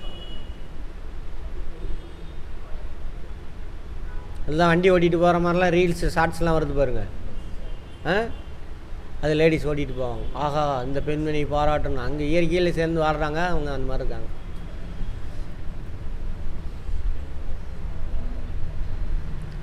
அதில் பேர் பிலிப்பைன்ஸில் அதுக்கு ஒரு பேர், அது ஃபேக்டில் கேட்பான் பார்த்துக்கோங்க. இதில் பார்த்துருப்போம் நம்ம ஆசிய கண்டை பார்த்தோம்ல, அங்கே முக்கியமான பயிர்கள் இந்தியாவில் உணவு பயிர் இதெல்லாம் நெல், கோதுமை, மக்காச்சோளம், திணைப்பயிர், பருப்பு, இதெல்லாம் உணவு பயிர். வணிக பயிர் பணம் சம்பாதிக்கிறதுக்காக போகிறது கரும்பு, புகையிலை, பருத்தி, சணல், எண்ணெய் வித்து, இதெல்லாமே ஃபேக்ட்ரிக்கு ரா மெட்டீரியலாக போகும். வாணிப பயிர் கமர்ஷியல் கிராப்பிங். சரியா? ரைட். தோட்டப்பயிர் ஒரு தடவை செடியோ மரமோ வச்சிட்டிங்க அப்படின்னா ரொம்ப நாளைக்கு உங்களுக்கு பலன் கொடுத்துக்கிட்டே இருக்கும். அதாவது தோட்டப்பயிர். தேயிலை, காஃபி, ரப்பர்லாம் இருக்கா அது. அடுத்தது தோட்டக்கலை பயிர், காய்கறி, பழம், பூலாம் இருக்குல்ல, அது இதில் வரும். ஹார்டிகல்ச்சர் அப்படிம்பாங்க இங்கிலீஷில். தோட்டக்கலை பயிர் பழங்கள், மலர்கள், காய்கறி கேட்பான். அதெல்லாம் முக்கியமானது பார்த்துக்கோங்க. எதெல்லாம் தோட்டக்கலை பயிர்கள் கீழே வருது, எதெல்லாம் தோட்டப்பயிர் கீழே வருது எல்லாம் கேட்பாங்க. எதெல்லாம் உணவு பயிர் நாளை கொடுத்துட்டு கேட்கலாம். அல்லது நாளை கொடுத்துட்டு ஒன்று மட்டும் வித்தியாசமான ஒன்று காமி அப்படின்னு கேட்பாங்க. உணவு பயிர்கள் அதிக மக்கள் தொகை காரணமாக இந்திய வேளாண்மை பெரும்பாலும் உணவு பயிர்களுக்கு முக்கியத்துவம் அளிக்கிறது. நெல் முக்கியமான உணவு. இந்தியாவில் பெரும்பாலும் சாப்பிட்றவங்க நெல் தான், அரிசி தான். இதுக்கு நல்ல மழை பொழிவு இருக்கணும், அல்லது ஆற்று பாசனம் இருக்கணும், தண்ணி இருக்கணும், நிறைய வெயில் இருக்கணும். வட இந்தியாவில் வெயில் காலத்தில் நெல், குளிர் காலத்தில் கோதுமை. தென்னிந்தியா முழுவதும் நெல் தான் போடுவாங்க. நெல், சிறுதானியங்கள். சீனாவுக்கு அடுத்தபடி இந்தியா 2வது இடம். கேள்வி இதெல்லாம். முதல் இடம் சீனா நெல் உற்பத்தியில் முதல் இடம் இது. அல்லது இந்தியாவது எத்தனாவது இடம் கேட்பாங்க. அடுத்து அயனமண்டல பயிர் டிராபிக்கல் 23லேருந்து 23, சப்ட்ராபிக்கல்லையும் விளையும். அடுத்தது வெயில் நல்லா இருக்கணும், மழைப்பொழிவு குறைஞ்சபட்சம் 150 சென்டிமீட்டர் இருக்கணும் ஆண்டு. அப்படியெல்லாம் ஆறு இருக்கணும். வளமான வண்டல் மண், வண்டல் கலந்த களிமண் கலந்த வண்டல் மண், இதெல்லாம் இருக்கும். நிறையா தொழிலாளர் தேவை. இப்போல்லாம் மாறிடுச்சு. இப்போல்லாம் மெஷின், டிராக்டர் என்ன பண்ணிடுது, நடவு செஞ்சிடுது. டிராக்டரே களை எரிக்குது. அவன் சொல்கிற மாதிரி நடவு செஞ்சிட்டோம்னா களை எரிச்சிடும். அப்புறம் அறுவடை செஞ்சு மூட்டையெல்லாம் பேக் பண்ணி எல்லாமே அதுவே கொடுத்துரும். அது மாதிரிலாம் இருக்குது. 3 முறைகளில் நெல் பயிர்றாங்களாம். விதை தூவுதல் முறை, ஏறுழுதல், துளையிடும் முறை, நாற்று நடுதல் முறை. விதையை சும்மா தூரிட்டு வந்துடுறது, துளை போட்டு ஒவ்வொரு நல்லா போட்டுட்டு வர்றது, அது ஒரு மெத்தடாமா. அது நாற்று நடுதல். ஒரு இடத்துல நெல் பயிரை போட்டு விளைஞ்ச உடனே 1 மாதம் கழித்து அதை பறித்து இந்த மாதிரி நடுவாங்க. இதான் நாற்று நடுதல். இந்தியாவில் விவசாயம் 3 பருவம் கொண்டது. காரிஃப் பருவம் எதுலேருந்து எது வரைக்கும் பார்த்துக்கோங்க. ஜூன் டு செப்டம்பர்னா என்னது,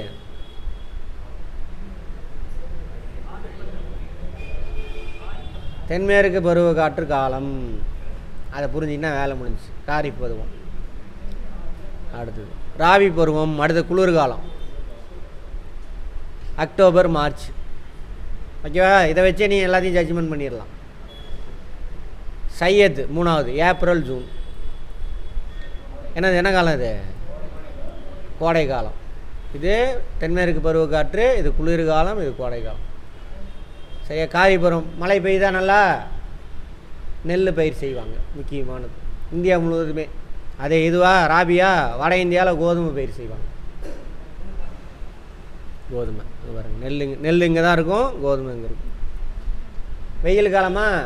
வெயில் காலம்னா என்ன வரும்? பழம், தர்பூசணிலாம் வருதில்ல. இல்லை, இயற்கையினுடைய இதே வேறு. இந்த பொண்ணு ஏன் அடிக்கடி வருது?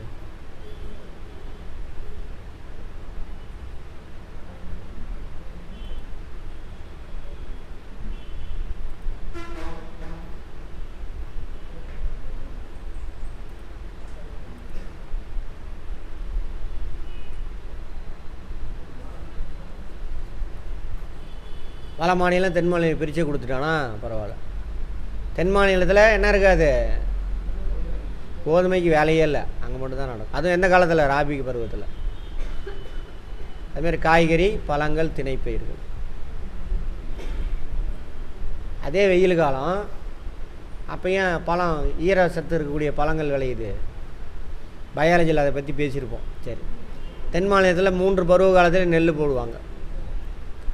ட்ரையான ஏரியாவெல்லாம் கேழ்வரகு, மக்காச்சோளம், கம்பு போடுவாங்க. தண்ணி நிறையா இருக்கிறதுல நெல். ஓகேவா? இந்த காலத்தில் அதே தான். காய்கறி, பழம் அதிகமாக எங்கே போடுவாங்க? தீவன பயிர்கள். இந்த வெயில் காலத்தில் தீவனம்னா மாட்டுக்கு போடுறது. காய்கறி, பழம், திணைப்பயிர் அதே தான். நம்ம ஊரில் நெல்லும் தண்ணி இருக்கிற இடத்துல நெல்லும் போடுவாங்க. கோதுமை, பருப்பு, ஆளி விதைகள், கடுகு, பார்லி, இதெல்லாம் குளிர்காலத்தில். நெல், பருத்தி, மக்காச்சோளம், சோளம். சும்மா பார்த்துக்கங்க, இதில் மெயினாக நெல் தான். அதிக விளைச்சல் தரும் விதைகள். சிஆர் தான் 205, ஏஆர் தான் 306, சிஆர்ஆர் 451. நெல்லோட இந்தியாவில் நெல்லோட வகைகள் எதுன்னு கேட்பான், பார்த்துக்கங்க. நெல் உற்பத்தியில் முதல் மாநிலம் எது? இல்லை, மேற்கு வங்கம் கிடையாது, உத்தரப்பிரதேசம்.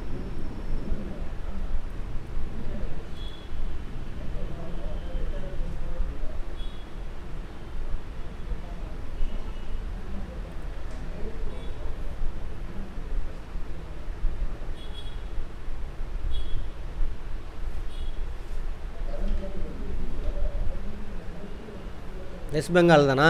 சரி, வெஸ்ட் பெங்கால் தானே அது ஃபஸ்ட்டு நெல் உற்பத்தியில் ஃபஸ்ட்டு இந்தியாவில். அவ்வளோதான், மற்றெல்லாம் கேட்க மாட்டேன், விட்டுக்கோங்க. அது தேவையில்லை, விட்டுருங்க. கோதுமை நெல் பயிருக்கு அடுத்தாற்போல் 2வது. 24% மொத்த உணவு உற்பத்தி 34% பங்கைக்குள்ளதான்.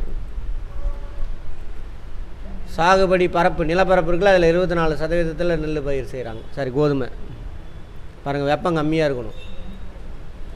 விதைக்கும் காலத்தில் இப்போ போடுவாங்க, டிசம்பர் அந்த டைமில் போடுவாங்க. அறுவடை செய்யும் பொழுது தானே வெப்பம் அதிகமாக இருக்கும். ஏப்ரல், மேல அறுவடை செய்வாங்க. மார்ச் அந்த மாதிரி கூட வச்சுக்கோங்க. உத்தரப்பிரதேசம், பஞ்சாப், ஹரியானா அவங்க தான். அவ்வளோதான், வேறு ஒன்றும் இல்லை. இதை தவிர மகாராஷ்டிரா, குஜராத்தில் கொஞ்சம் இடத்துல போடுறாங்க. அடுத்து சோளம்.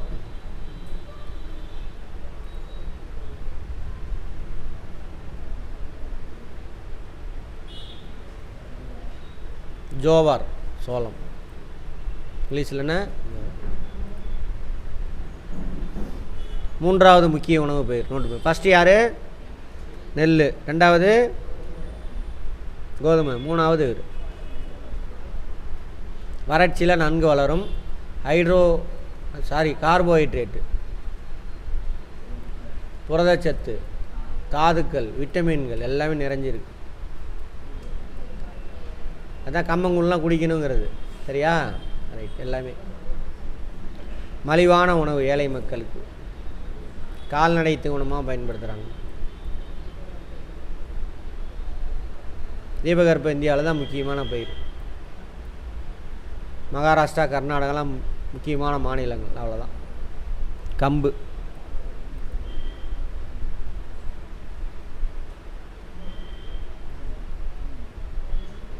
பஜ்ரா.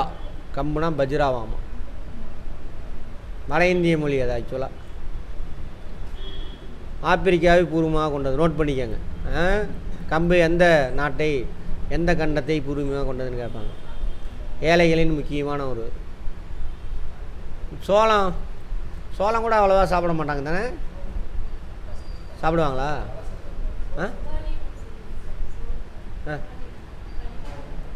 களி மாதிரி கிண்டுவாங்களா? சரி. கம்பு, இந்த கம்பங்கூழ்லாம் குடிக்கிறோம்ல, அது. அதோட தண்டு பகுதி கால்நடைகளுக்கு தீவனமா, அதே தான். அதேமாதிரி வீட்டு கூரை மேயறதுக்கெலாம் யூஸ் ஆகும். நம்ம தானே கிராமத்தில். இதுவும் வறண்ட பகுதியில் நல்லா விளையும். இந்தியாவில் கம்பு உற்பத்தியில் முதல் மாநிலம் ராஜஸ்தான். ஃபேக்ட் நோட் பண்ணிக்கோங்க. வார் கோதுமை. பார்லிக்கு பேர் என்னவா? வார் கோதுமை. குளிர் பிரதேசத்துலாம் விளையும், வட இந்தியாவில் மட்டும்தான் விளையும், ராஜஸ்தான். அதுவும் ட்ரையான ரீஜனில் விளையும்.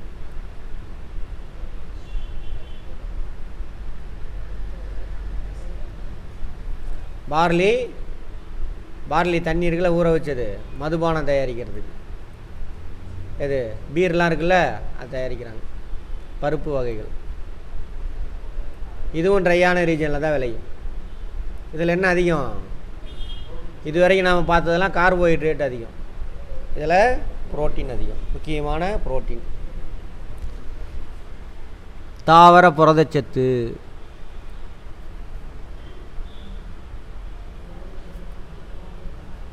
வளிமண்டல நைட்ரஜனை கிரகித்து மண் வளத்தை அதிகரிக்கிறது. ஏன்? லெகுமினஸ் தாவரங்கள் இதோட வேறு முடிச்சில் என்ன பாக்டீரியா இருக்கும்? ரைசோபியம் பாக்டீரியா இருக்கும். கூட்டுயிரி பயாலஜியில் பார்த்துருப்போம், ரீகால் பண்ணிக்கோங்க. அவங்க என்ன பண்ணுவாங்க? நைட்ரஜன் ஃபிக்சேஷன் பண்ணுவாங்க. அப்போ அந்த மண்ணுலேயும் இருக்கும். அதனால தான் வந்துட்டு நைட்ரஜன் அதிகமாக தேவை உள்ள பயிர்கள், இந்த பருப்பு வகை செடியெல்லாம் பயிர் செஞ்ச உடனே அடுத்து அதை பயிர் செஞ்சோம்னாக்கா நெல்லெல்லாம் அதுக்கு உரமே தேவையில்லை. அதனால தானே சுழற்சி விவசாயம் செய்கிறதுங்கிறது. பயிர் சுழற்சி பயிரிடல் முறையில் வழக்கமாக பயிரிட பாருங்க நான் சொன்னது. உலகில் அதிக பருப்பு உற்பத்தி செய்யும் நாடு இந்தியா. வணிக பயிர், கமர்ஷியல் கிராப்ஸ். இது இரண்டாம் நிலை தொழிலுக்கு மூலப்பொருளாக போகும். ரா மெட்டீரியல்ஸ் இதை எடுத்துகிட்டு போய் தான் ஃபினிஷ்டு ப்ராடக்டாக மாற்றுவான். கரும்பு என்ன ஃபினிஷ்டு ப்ராடக்டாக மாற்றுறாங்க? சர்க்கரையாக மாற்றுறான். ரைட், சர்க்கரை. அப்புறம் அந்த கரும்பு சக்கையிலேருந்து என்ன பண்ணுறான்? Late paper தயாரிக்கிறான். பேப்பர், எல்லா பேப்பரும் அதுதான். அப்புறம் அதோட முலாசஸ் அப்படிம்பாங்க. பாகெல்லாம் எடுத்தோன்னா கடைசி கசடு இருக்கும் கருப்பு கலரில். அதை வந்துட்டு இந்த ஆல்கஹால் தயாரிக்கிற ஃபேக்ட்ரி இருக்குல்ல, அங்கெல்லாம் யூஸ் பண்ணுவாங்க. அங்கே பாருங்கள், சர்க்கரை தொழிலுக்கு மூலப்பொருள். நம் நாட்டின் இரண்டாவது பெரிய தொழிற்சாலைன்னு சொல்லக்கூடாது, இரண்டாம் நிலை தொழில்னு சொல்லணும். முதல் இரண்டாம் நிலை தொழில் எது?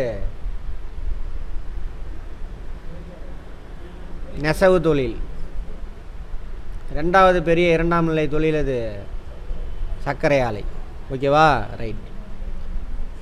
சர்க்கரை உற்பத்தி, வெல்லம், நாட்டு சர்க்கரை, சாய தொழிற்சாலை, கரும்பு சாறு, காகித தொழிற்சாலை, கரும்பு சக்கை எல்லாமே கிடைக்குது. சர்க்கரை உற்பத்தியில் இந்தியா வந்து 3வது இடம்.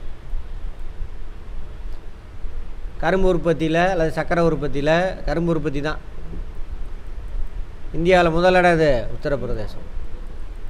இந்தியாவில் முதலிடம் கேட்டேன். உலகத்தில் கியூபா, பிரேசிலுக்கு அப்புறம் நம்ம 3வது இடம்.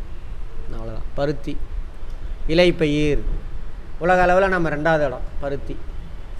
ஓகேவா? சீனா தான் ஃபஸ்ட்டு. மிகப்பெரிய தொழிற்சாலை, அதாவது இரண்டாம் நிலை தொழில் அப்படின்னு சொல்லணும். தொழிற்சாலைங்கிற தப்பு, இண்டஸ்ட்ரிங்கிறத இங்கே தொழிற்சாலைன்னு போட்டிருக்கான். ஃபேக்ட்ரி தான் தொழிற்சாலை. ஆமாம். மிகப்பெரிய இரண்டாம் நிலை தொழில் எது? பருத்தி, அதாவது textile industry. Gujarat, Maharashtra first இடத்துல இருக்காங்க. ஏன்? பிளாட்டிவ் இருக்கு இல்லையா, அதனால். சணல், இதுவும் இலை பயிர் தான். இது ஒரு செடி, நிறையா தண்ணி தேவை இதுக்கு. சதுப்பு நிலத்தில் நல்லா விளையும். அந்த செடியை அறுவடை பண்ணி தண்ணியில் ஊற வச்சு அடித்து துவைச்சி நாராக எடுத்துடுவாங்க. அந்த நார் தான் இந்த என்னது? சணல் எதுக்கு தேவை?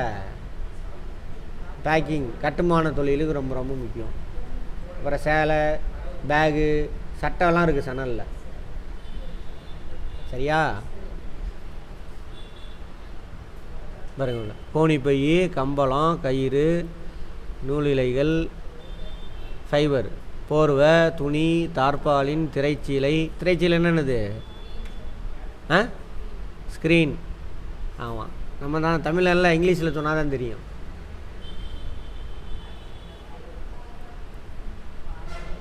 இப்போ அந்த சணல் வந்தோன்னே குறைஞ்சி போச்சு. சணல் உற்பத்தியில் முதல் இடம் வந்து இந்தியா. உலகத்திலேயே இந்தியாவில் பீகார் மேற்கு வங்கம் தான் ஃபஸ்ட்டு இடம். சணல் உற்பத்தியில் இந்தியாவில் முதல் மாநிலம் அது மேற்கு வங்கம். ஏன்னா அதுதானே அது தண்ணி நிறையா இருக்கக்கூடியது.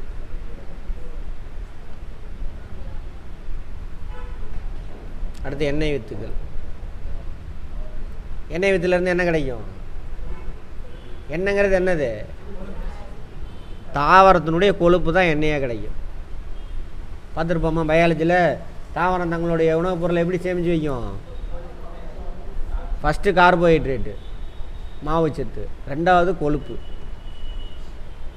சரியா? முக்கியமான உணவுனா எது? கார்போஹைட்ரேட் தான். அது ஸ்டார்ச்சு.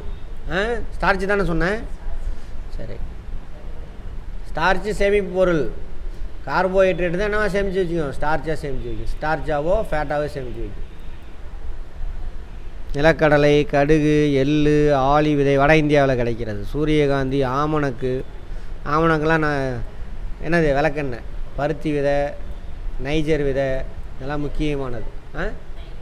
தெரியல என்னன்ட்டு, புதுசாக இருக்குது. நைஜர் ஊர், நதி தான் தெரியும் நமக்கு.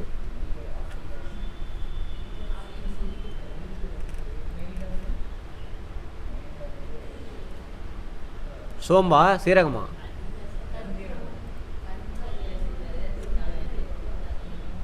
கருப்பு கவுனி அரிசியா? அரிசியிலேருந்து இங்கே இருக்கிறாங்க.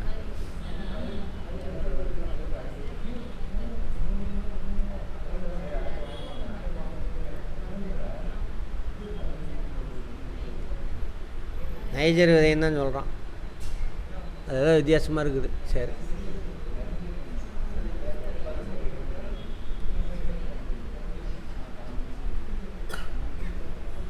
பின்னாக்கு, புண்ணாக்கு இருக்குல்ல, அது மசக எண்ணெய், வார்னிஷு, மருந்து பொருள், வாசனை பொருள், மெழுகு, சோப்பு, உரம், கால்நடை தீவனம், இதெல்லாம் தயாரிக்க பயன்படுது.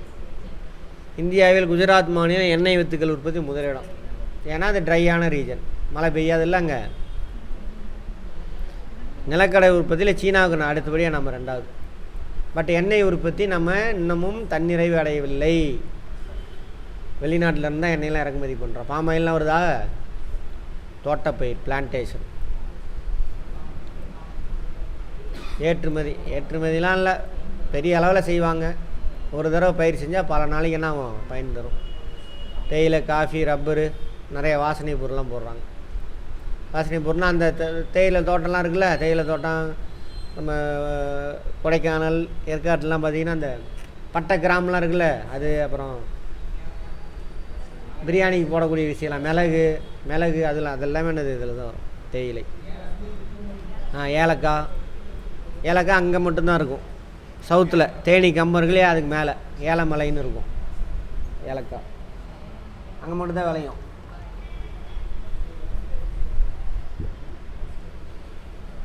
தேயிலை அயன மண்டல முன்னாடியே பார்த்துருக்கோம். தேயிலை சரி, காஃபியும் சரி வெப்பமண்டல, துணை வெப்பமண்டலத்தில் விளையும். ஊட்டி, கொடைக்கானல் விளையிறனால நம்ம என்ன பண்ணிடுவோம்? குளிர் மண்டலம்னு போட்டுருவோம். தப்பு. மிதவெப்ப மண்டலம்னு போட்டுருவோம். தப்பு. இதுக்கு தூரில் தண்ணி நிற்கக்கூடாது. அதேமாரி தேயிலைக்கு ஈரப்பதம் வருஷம் ஃபுல்லாக இருந்துக்கிட்டே இருக்கணும்.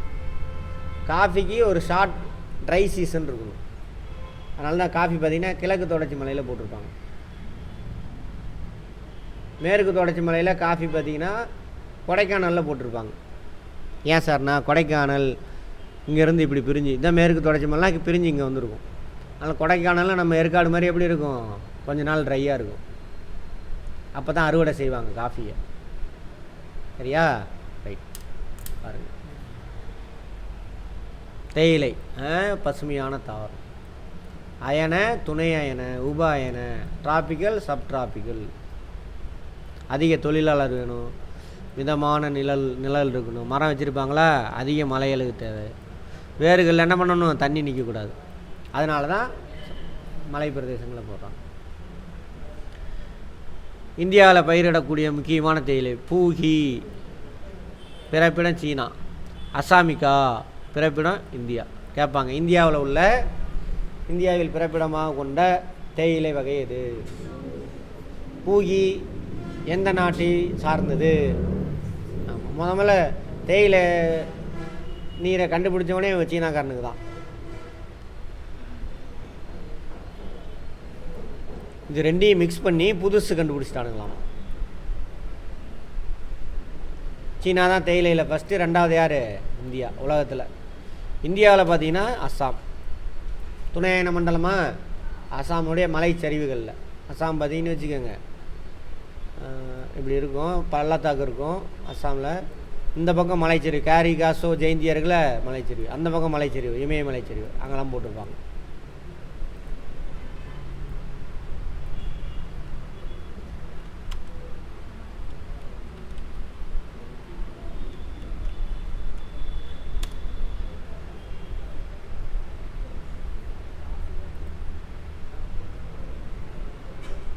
எல்லாம் மலைச்சரிவில் தான், தண்ணி நிற்கவே கூடாது.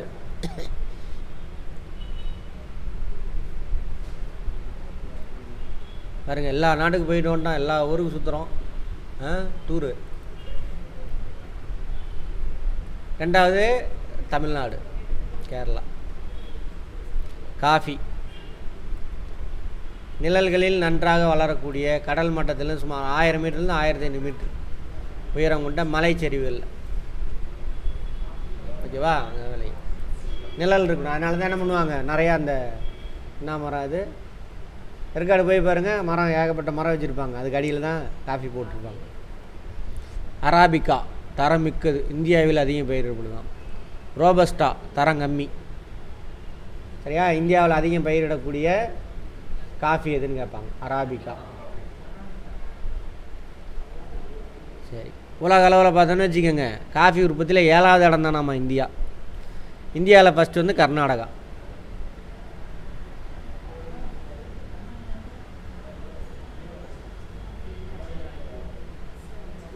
%71 மட்டும் கர்நாடகாவும் இந்தியாவில் காஃபி. மேற்கு தொடர்ச்சி மலை இருக்குல்ல, கிழக்கு சரிவில் எல்லாம், அது மட்டும் இல்லை, கிழக்கு தொடர்ச்சி மலை நிறையா இருக்கும் அங்கெல்லாம்.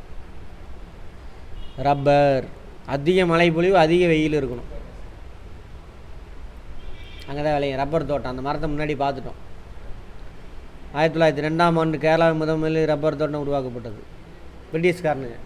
ஏன்னா அதுதான் அங்கே விளையிறதுக்கான சூழல் அங்கே தான் இருக்குது. அங்கே உள்ள இயற்கை மரங்கள்லாம் அழித்து உருவாக்குறான். அது மட்டும் கிடையாது, காஃபி தேயிலை எல்லாமே இங்கிலீஷ்காரன் தான் கொண்டு வருவான். அங்கே இயற்கையில் இருந்த காட்டை அழித்து தான் அதை உருவாக்குவாங்க. அப்படி உருவாக்கின தோட்டங்கள் தான் இதெல்லாம், இங்கிலீஷ்காரன் அவனுக்காக. வெப்ப ஈரப்பத அயன மண்டலங்களில், வெப்ப ஈரப்பத ஹாட் ஹியூமிட் கிளைமேட், ஹாட் ஹியூமிட்னா அது ஈரப்பதம், 20 டிகிரிக்கும் அதிகமாக மழைப்பொழிவு 300 சென்டிமீட்டருக்கு மேலே இருக்கும். கேரளா. தமிழ்நாட்டில் கன்னியாகுமரி, அப்புறம் அந்தமான் நிக்கோபாரில் இருக்க வாய்ப்பு இருக்குது. கேரளா, தமிழ்நாடு, கர்நாடகாவா? சரி, அந்தமான் நிக்கோபார், கர்நாடகா சேர்த்திக்கங்க. நறுமண பொருட்கள், ஸ்பைசஸா? நறுமண பொருளானது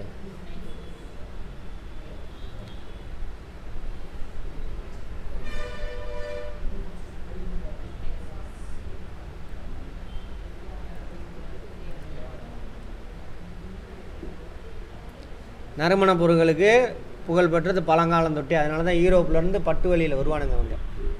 பட்டை, கிராம்பு, லவங்கம், மிளகு இதெல்லாம் இருக்குல்ல.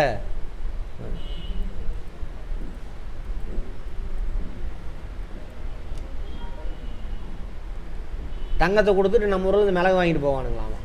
படித்தேம்மா தமிழில். இந்த ஸ்பைசஸ்லாம் எதுக்கு யூஸ் ஆகுது பாருங்கள், உணவிற்கு சுவையூட்டியாக இருக்கும். ஆமாவா? பட்டை கிராமெலாம் போட்டால் அப்படியே சுவையாக இருக்கும். மருந்து பொருள் தயாரிக்கிறதுக்கு, சாயம் தயாரிக்கிறதுக்கு, பார்க்க கூட நறுமண பொருள் தான் சொல்கிறாங்க. நறுமண பொருள் உற்பத்தி நம்பர் 1 யார்? கேரளா தான். தோட்டக்கலை பயிர், பழம், காய்கறிகள், பூவு, இதெல்லாம் ஹார்டிகல்ச்சர் டிபார்ட்மெண்ட்னே ஒன்று இருக்கும். இந்த தோட்டங்கிட்டலாம் இருக்குல்ல, கவர்மெண்ட் தோட்டம், பார்க்கு, அதெல்லாம் அவங்க தான் மெயின்டைன் பண்ணுவாங்க.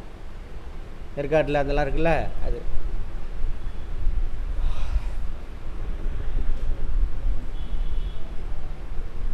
கேட்பாங்க, தோட்டக்கலை பயிரில் யார் யார் வருவாங்கன்னு. பயிர்கள், தோட்டக்கலை பயிர்கள் என்பது பழம், மலர், காய்கறிகள். பழம், காய்கறியில் என்ன கிடைக்கும் நமக்கு? கார்போஹைட்ரேட்டு அதெல்லாம் லைட்டாக கிடைக்கும், அதை விட்டுருங்க. மினரல், விட்டமின் ரிச் அதிகமாக இருக்கிறது அரிசி, கோதுமையிலும் இங்கே இருக்கும். மினரலு, விட்டமின்ஸ்லாம் கம்மியாக இருக்கும். மினரல், விட்டமின் அதிகமாக இருக்கிறது அது காய்கறி, பழங்கள். அதனால் காய்கறி, பழங்கள்லாம் என்ன பண்ணணும்? நிறையா சாப்பிட்ணும். அதுன்னு கேரட்டு, பீட்ரூட்டாக சாப்பிடாதீங்க. அது சாப்பிட்டிங்கன்னா சாப்பாடை குறைச்சிக்கணும். கேரட்டு, பீட்ரூட் சாப்பிட்டிங்கன்னா. இப்போ அன்றைக்கி எதோ புதுசாக பார்த்தேன் வாட்ஸ்அப்பில், என்னது ஆப்பிளு, கேரட்டு, அது எவ்வளோ நாளாக இருக்குது அந்த பழக்கம்? இப்போ தானே KBCயா? ஆமாம், அது குடித்தாலாம் முதல்ல சாப்பாடை குறைச்சிடணும். இதெல்லாம் ஃபேட்டி ஏறிக்கும். நீங்கள் சாப்பிட்றீங்களாமா, குடிக்கிறீங்களாமா? அடித்து சாப்பிட்றது.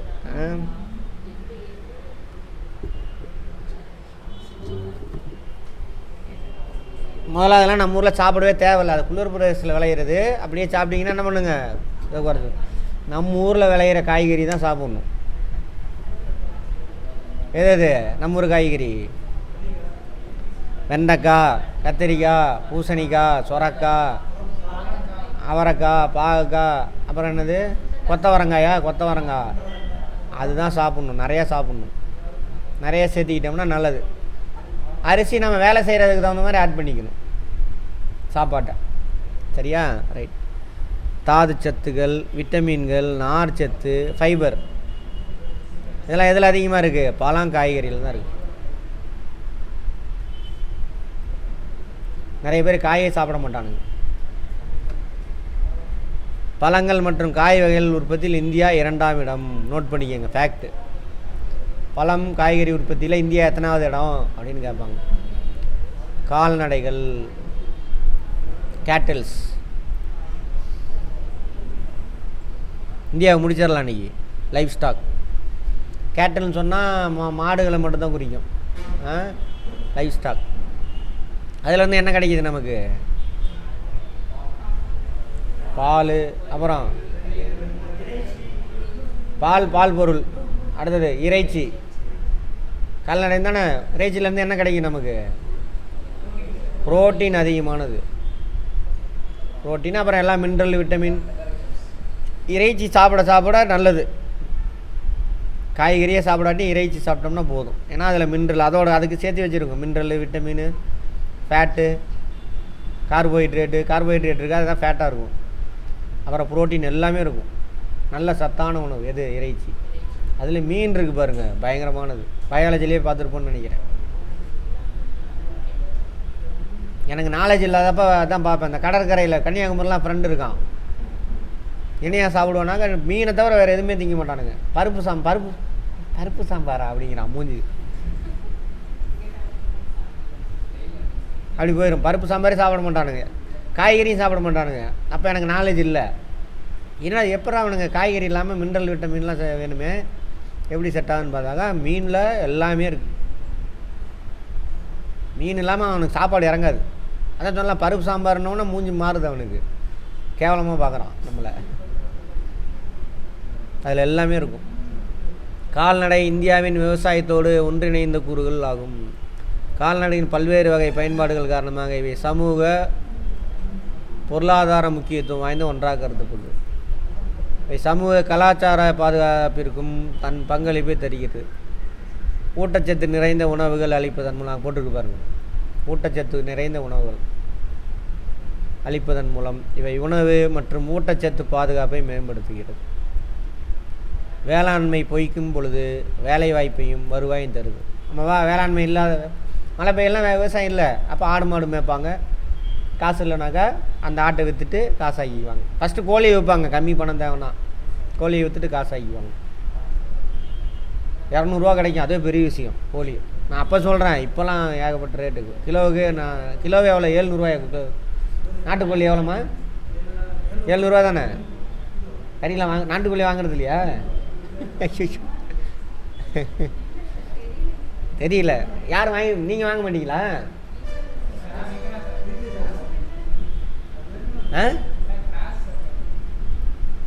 அதெல்லாம் கிராஸ்லாம் இல்லை, பண்ணையில் வச்சு வளர்க்குறாங்க. அது கம்மி ரேட்டு. கிராஸ் இருக்காது. அது இருக்கலாம், ஓகே. அதை நாட்டுக்கோழி தான் கிராஸ் பண்ணுவாங்க, ஒன்றும் பிரச்சனை இல்லை. அதில் பண்ணையில் வச்சு வளர்ப்பாங்க, ஒரே சாப்பாடு போட்டு. அது கூட சத்து கம்மி தான். இயற்கை காட்டில் மேய்தில்லை. அது 700 நாட்டுக்கோழி, ஒரிஜினல் நாட்டுக்கோழி. அப்போ அதை எடுத்து விற்பாங்க. 1 கிலோ 700. ஆனால் ஒரு கோழி குறைஞ்சது 1 கிலோவுக்கு மேலே தான் இருக்கும், அதோட கம்மியாக இருக்காது. பெரிய வருமானம் இல்லை கிராமத்தில். 500 இருந்தால் போதும். இப்போ உள்ள அரிசி பருப்புலாம் வச்சு அவன் ஒரு மாதத்தையே ஓட்டிடுவான் கிராமத்தில். ரேஷனில் அரிசி பருப்புலாம் வந்துடுதா, அப்புறம் அதோட பெரிய செலவு வந்துன்னா ஆட்டை பிடிச்சி விற்றுருவான். அப்புறம் அதோட பெரிய செலவாக மாடு இருந்தால் மாடை விற்றுருவான்.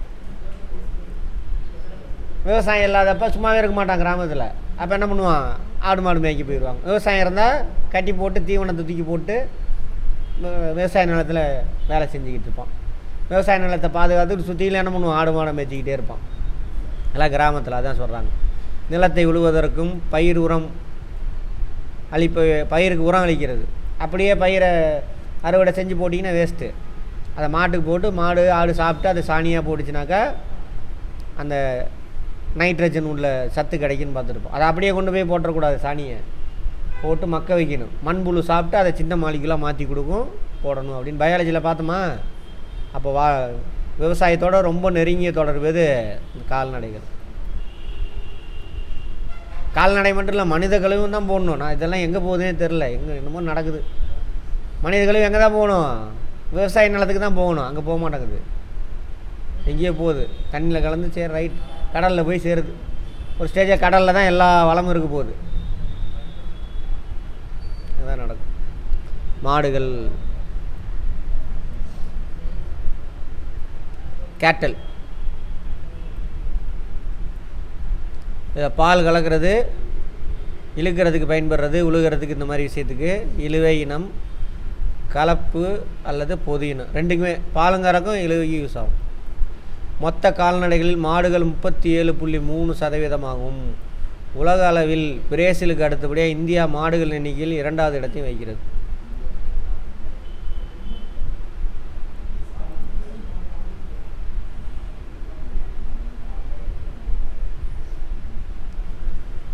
அதாவது விலங்குகள் இருக்குல்ல, விலங்குகளில் 37.3%. அதுக்கப்புறம் தான் ஆடு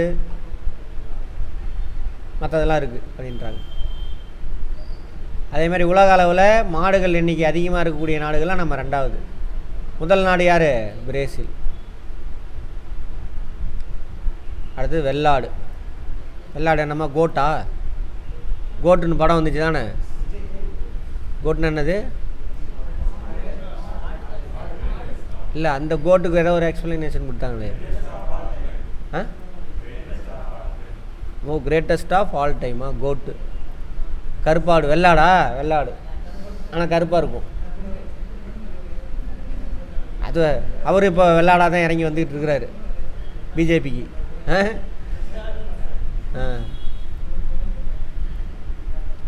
ஏழை மக்களின் பசு என்று அழைக்கப்படும். நோட் பண்ணிக்கங்க இதை. வெள்ளாட்டில் பால், வெள்ளாட்டு பால் யார் குடிப்பா? வெள்ளாட்டு பால் காந்திஜி அதை தான் குடிப்பாராமா. சத்து அதிகம், கம்மியாக தான் கறக்கும், இது அதிகம். இறைச்சி, தோல், ரோமம் எல்லாமே அதில் யூஸ் ஆகுது. எருமையை தனியாக கொண்டு வந்துட்டானுங்க. கேட்டல் இல்லையா? தமிழர்களுக்கு பஃபலோஸ் ரொம்ப தொடர்புடையது, வளத்தை குறிக்கிறது. பசுமாட்டுக்கும் தமிழருக்கும் இருந்துச்சு, அது பெருசாக வச்சுக்க மாட்டான். எருமை தான் தமிழர்களுக்கு, திராவிடர்களுக்கு. காளமாடு, பசுமாட்டுக்கு முக்கியத்துவம் கொடுக்க மாட்டான், எருமை மாட்டுக்கு தான் முக்கியத்துவம் கொடுப்பான். சிந்து சமவெளி மக்கள் அதுதான். அதேமாதிரி சங்ககால இலக்கியங்களில் பாருங்கள், பசுமாட்டை பற்றி எங்கேயும் பேசியே இருக்க மாட்டான் பாருங்கள்.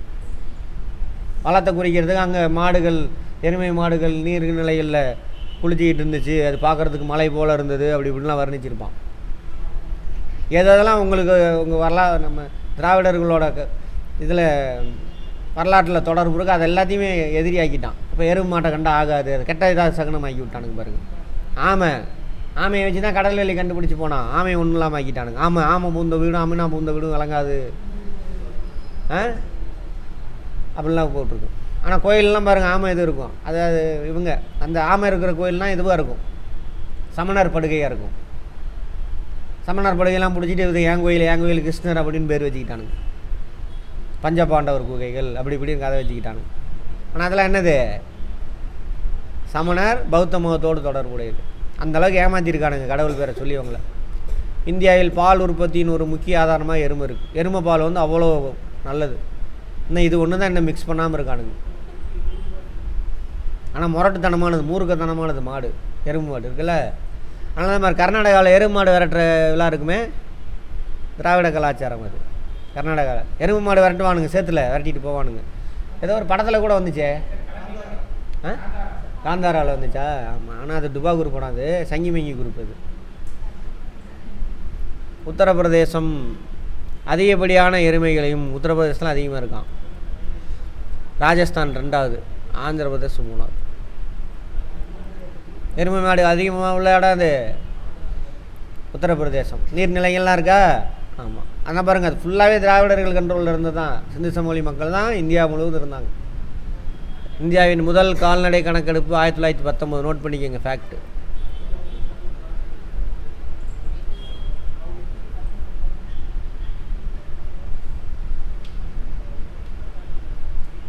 அப்போ ரொம்ப பால் பண்ணையெல்லாம் ரொம்ப கம்மி. சுதந்திரம் அடைஞ்சதுக்கப்புறம் தான் நிறைய பால் பண்ணை வரும்.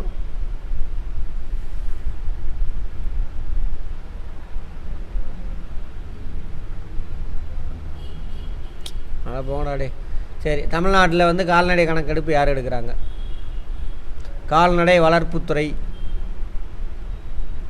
கால்நடை வளர்ப்புத்துறை, அனிமல் ஹஸ்பண்ட்ரி டிபார்ட்மெண்ட்னே ஒன்று இருக்கும். பால் பொருள், இறைச்சி, ரோம உற்பத்தி. மாநில மற்றும் யூனியன் பிரதேச கால்நடை வளர்ப்புத்துறை பால் உற்பத்தியில் முதலிடம் உத்தரப்பிரதேசம். அங்கே தானே கால்நடை அதிகமாக இருக்குது. அவ்வளோதான். இறைச்சி உற்பத்தி யார்? உத்தரப்பிரதேசம் தான். யார்? மொட்டையாக இருக்கானே சாமியார் பேருங்க, சிஎம்மு. யோகி ஆதித்யநாத். அங்கே தான் இறைச்சி உற்பத்தி அதிகம். அது மாட்டு இறைச்சி தான் அதிகம். ஃபேக்ட்ரியில் வெட்டி அனுப்பிடுவானுங்க. மக்களை சாப்பிடக்கூடாதும்மா, விரட்டி வெட்டுவானுங்க. ஆனால் கார்பரேட்டு இதே சங்கிமங்கி குரூப்பு ஃபேக்ட்ரியில் வெட்டி எக்ஸ்போர்ட் பண்ணுறாங்க, பணம் சம்பாதிக்கிறது. அப்புறம் மகாராஷ்டிரா அதெல்லாம் தேவையில்லை, விட்டுருங்க. ரோம உற்பத்தியில் ராஜஸ்தான் மாநிலம் முதலிடம். ராஜஸ்தான் மாநிலம் பாலைவனம், அங்கே எப்படி ரோமம் அதிகமாக உற்பத்தி ஆகும்? இரவில் குளிர் அதிகம், அதனால் செம்மறி ஆடு அங்கே இருக்கும். அதனால் பெரிய ஏரியாவாக ஆடு வளர்க்குறது. செம்மறி ஆட்டில் இரவு அந்த குளிர்லேருந்து தற்காத்து கொள்றதுக்காக என்ன வேணும்? முடி வேணும். நல்லா அந்த செம்மறி ஆட்டெலாம் முடி அதிகமாக இருக்கும். அதை வெட்டி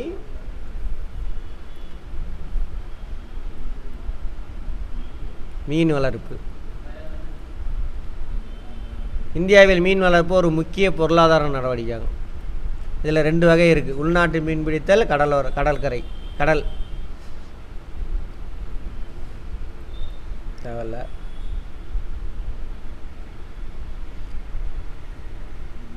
இந்தியா 2வது இடமா மீன் பிடித்தல். ஃபஸ்ட் இடம் சீனா.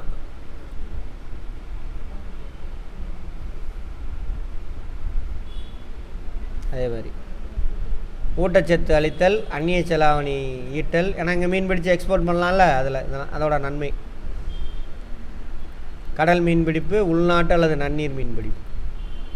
கடலுக்குள்ளே போய் ரொம்ப தூரம் போய் மீன் பிடிச்சிட்டு வர்றது.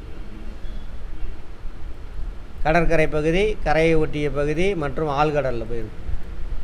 கரையிலே பிடிச்சிட்டு இருப்பாங்க. கேரளாலாம் முனின்னு வச்சுக்கோங்க, இந்த கரையை ஒட்டியே பிடிச்சிட்டு இருப்பானுங்க. ஆனால் கரையை ஒட்டி ஆழமாக இருக்கும் இல்லையா, அங்கே.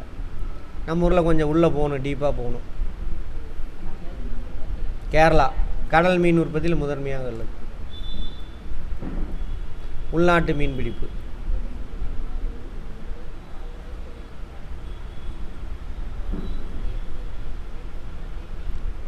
மீன் உற்பத்தியில் 50% உள்நாட்டு மீன் பிடிப்பு தானாமா. ஏரி, குளம், கொட்டை இதெல்லாம் இருக்கு இல்லையா, எல்லாத்தையும் பிடிக்கிறது. ஆறு உள்நாட்டு மீன் பிடித்தலில் பார்த்தீங்கன்னா ஆந்திர பிரதேஷ் தான் ஃபஸ்ட்டு. டேம்லாம் இருக்குல்ல அங்கே நிறையா. இந்த ஒரு ஃபேக்ட் நோட் பண்ணிக்கோங்க, சும்மா பார்த்துக்கோங்க. கெளுத்தி, ஹர்கிங்ஸு, காணாங்கெளுத்தி, பெர்சல், ஈல் மீன், முள்ளட்டை இதெல்லாம் முக்கியமான, சும்மா பார்த்துங்க அவ்வளோதான். விவசாயிகள் எதிர்கொள்ளும் சவால்கள். குறு சிறு நில உடைமை. குறு விவசாயின்னு வச்சுக்கோங்க, 1 ஹெக்டேர் லேண்டு வச்சுருந்தா குறு விவசாயி. 1 ஹெக்டேர்னால் 2.5 ஏக்கர். 2.5 ஏக்கர் வரைக்கும் வச்சுருங்க சிறு விவசாயி. சிறு விவசாயினா 2 ஹெக்டேர் வச்சுருக்கேன், 2.5லேருந்து 5 ஏக்கர் வரைக்கும் வச்சுருக்கேன். அதுக்கு மேலே உள்ளவங்களாம் பெரு விவசாயி. இப்போ லேண்டு கம்மியாக இருக்குது, குறு விவசாயி தான் அதிகம், அதுவும் தமிழ்நாட்டை பொறுத்த வரைக்கும். 2 ஏக்கர் லேண்டு வச்சுருக்கான்னு வச்சுக்கோங்க. அப்போது டிராக்டரு இந்த மாதிரிலாம் பயன்படுத்த முடியாது, பெரிய அளவில் விவசாயம் செய்ய முடியாது. பெரிய அளவில் பண்ணால் தான் நான் லாபம் கிடைக்கும், சிறிய அளவில் பண்ணும்பொழுது தான் அவன் நஷ்டம்தான் ஏற்படும் அப்படின்ற மாதிரி இதெல்லாம் சொல்கிறாங்க. உள்ளீடுகள் இன்புட்டுன்னு சொல்லுவாங்க. வேதா உரம்லாம் இருக்குல்ல, அதெல்லாம் உள்ளீடும்பாங்க, இன்புட்ஸ் இங்கிலீஷ். ரா மெட்டீரியல்னு சொல்ல மாட்டாங்க. விவசாயத்தில் போடக்கூடிய விதை உரம்லாம் ரா மெட்டீரியல்னு சொல்ல மாட்டாங்க, மூலப்பொருள்னு சொல்ல மாட்டாங்க. உள்ளீடுகள் இன்புட்ஸ் அப்படிம்பாங்க. அதிக விலை, நல்ல தரமான விதை இதெல்லாம் கிடைக்கிறதில்ல அப்படின்றாங்க. வளமற்ற மண், நீர்ப்பாசன பற்றாக்குறை. நிறைய ஏரியாவில் என்ன இல்லையா, நீர்ப்பாசன வசதி இல்லைன்றாங்க. சும்மா பார்த்துக்குவோம். இயந்திரமாக பற்றாக்குறை. இயந்திரம்லாம் பெரிய லெவலில் பண்ணால் தான் பண்ண முடியும். ஸோ அந்த பிரச்சனை இருக்குது. மண்ணரிப்பு, ஒழுங்காக விவசாயம் செய்யாதனால தானே அது மண்ணரிப்புலாம் ஏற்படுது. வேளாண் செஞ்சு உற்பத்தி செஞ்சு தானே பண்ண முடியல, போய் சேல் பண்ண முடியல. ஆனால் தமிழ்நாட்டில் அந்த கட்டமைப்பு வேறு. வட இந்தியாலாம் இந்த மாதிரிலாம் கிடையவே கிடையாது. விவசாயி கொண்டு போய் விற்கலாம், அதுக்கு இலவச பஸ் வசதி இருக்குது, அதெல்லாம் வாய்ப்பே கிடையாது. அப்போ உற்பத்தி செஞ்சு வச்சுருப்பான், எவனாவது வருவான் வியாபாரி சிட்டியிலேருந்து, இங்கே 50 ரூபாய்க்கு விற்றுக்கிட்டு இருக்கோம் தக்காளி. யோ தக்காளி அங்கே விற்கவே இல்லை போயா அப்படின்ட்டு போயிடுவான். அதே நம்ம ஊரில் டிவி இன்னைக்கு டிவி இல்லாத ஊர் இருக்கா? இந்தியாவிலே டிவி இல்லாத வீடு இருக்குது அப்படின்னா தமிழ்நாடாக தான் இருக்குது. இல்லாத வீடே இல்லை அப்படின்னா இது தமிழ்நாடு தான். அப்போ டிவியில் என்ன பண்ணிடுவான், பார்த்துருவான் நியூஸை. சொல்கிறானா, நியூஸ் வாசிக்கும் பொழுது தக்காளி இந்த விலைக்கு விற்றுறது, உழவர் சந்தையில் சேலத்தில் இந்த விலைக்கு விற்றது. அப்போ விவசாயி தெரிஞ்சிடும். போய் 5 ரூபானாங்க, நேற்று பார்த்தா 50 ரூபாய்க்குன்னு விற்கிது, நீ என்ன 5 ரூபான்ற, போய் நான் கொண்டு போய் நானே விற்றுக்கிறேன்னுவான். சாதாரண திட்டம் கிடையாது இதெல்லாம். இதெல்லாம் செஞ்சவன் யார்? அந்த திருடன் தான்.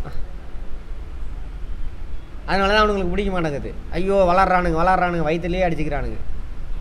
யார்? அந்த சங்கி மங்கி குரூப்பு. ஏன்னா அவனோட இது என்னது, எல்லாம் நல்லா இருக்கக்கூடாது, நான் மட்டும்தான், நாம் மட்டும்லாம் இல்லை, நான் மட்டும்தான் நல்லா இருக்கு. சரியா? இதெல்லாம் இருந்தாலும் செஞ்சு வச்சுட்டு போயிட்டான். அதனால தான் கொலைகாரன், குடும்ப அரசியல் அப்படின்னு பேசிக்கிட்டே இருப்பானுங்க. சரி கேஸ் போடுங்கடானாங்க, அவர் டெக்னிக்கலாக பண்ணிட்டாருப்பானுங்க.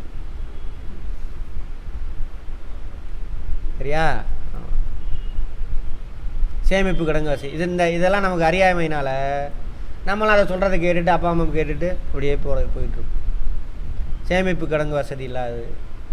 சேமிப்பு கிடங்கு வசதின்னு வச்சுக்கோங்க. இப்போது நெல் அறுவடை பண்ணுறான், ஒரே டைமில் எல்லோரும் சந்தைக்கு எடுத்துகிட்டு போனால் விலை கம்மியாயிரும். எக்கனாமிக்ஸில் படிச்சிருப்போம். தக்காளி விலை திடீர்னு ஏறுது இறங்குதா? நேற்று பார்த்தீங்கன்னா பூவோட விலையெல்லாம் பயங்கரமாக எகிரிடுச்சு. என்னது சென்னையில் அந்த சந்தை பேர் என்ன, கோயம்பேடு சந்தையில் மழையின் காரணமாக பூ வரத்துக்காக குறைந்ததால் விலை ஏறியது. விலை திடீர்னு குறைஞ்சி போயிடும்.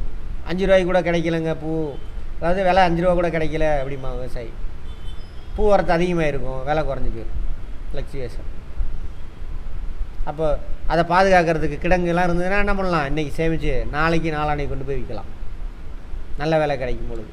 நெல் இதெல்லாம் என்ன பண்ணலாம், 6 மாதம் கழித்து கூட கொண்டு போய் விற்கலாம். அது கிடங்கு வசதிலாம் வேணும். அதுக்கு தான் எல்லா கிராமம் தூரம் என்ன இருக்கும், கோஆப்ரேட்டிவ் சொசைட்டி இருக்கும், அங்கே கிடங்கு வசதி இருக்கும். பார்த்துருக்கீங்களா? கவர்மெண்ட் அதுக்கு ஃபண்டு பண்ணுவாங்க, கோஆப்ரேட்டிவ் சொசைட்டிக்காக பண்ணியிருப்பாங்க. அதுதான் இதெல்லாம் தமிழ்நாட்டில் எல்லா ஊர்லேயும் இருக்குது. எந்த வசதியுமே நீங்கள் வட இந்தியா போனீங்கன்னா இருக்கவே இருக்காது, எழுதி வச்சுக்கோங்க. போக்குவரத்து. அப்போ என்ன ஆகும் அவனுக்கு? முதல்ல சொத்தே அவன் பேரில் இருக்காது, இன்னும் நிலக்கலார் சத்தம் மெத்தடில் தான் போயிருக்கு.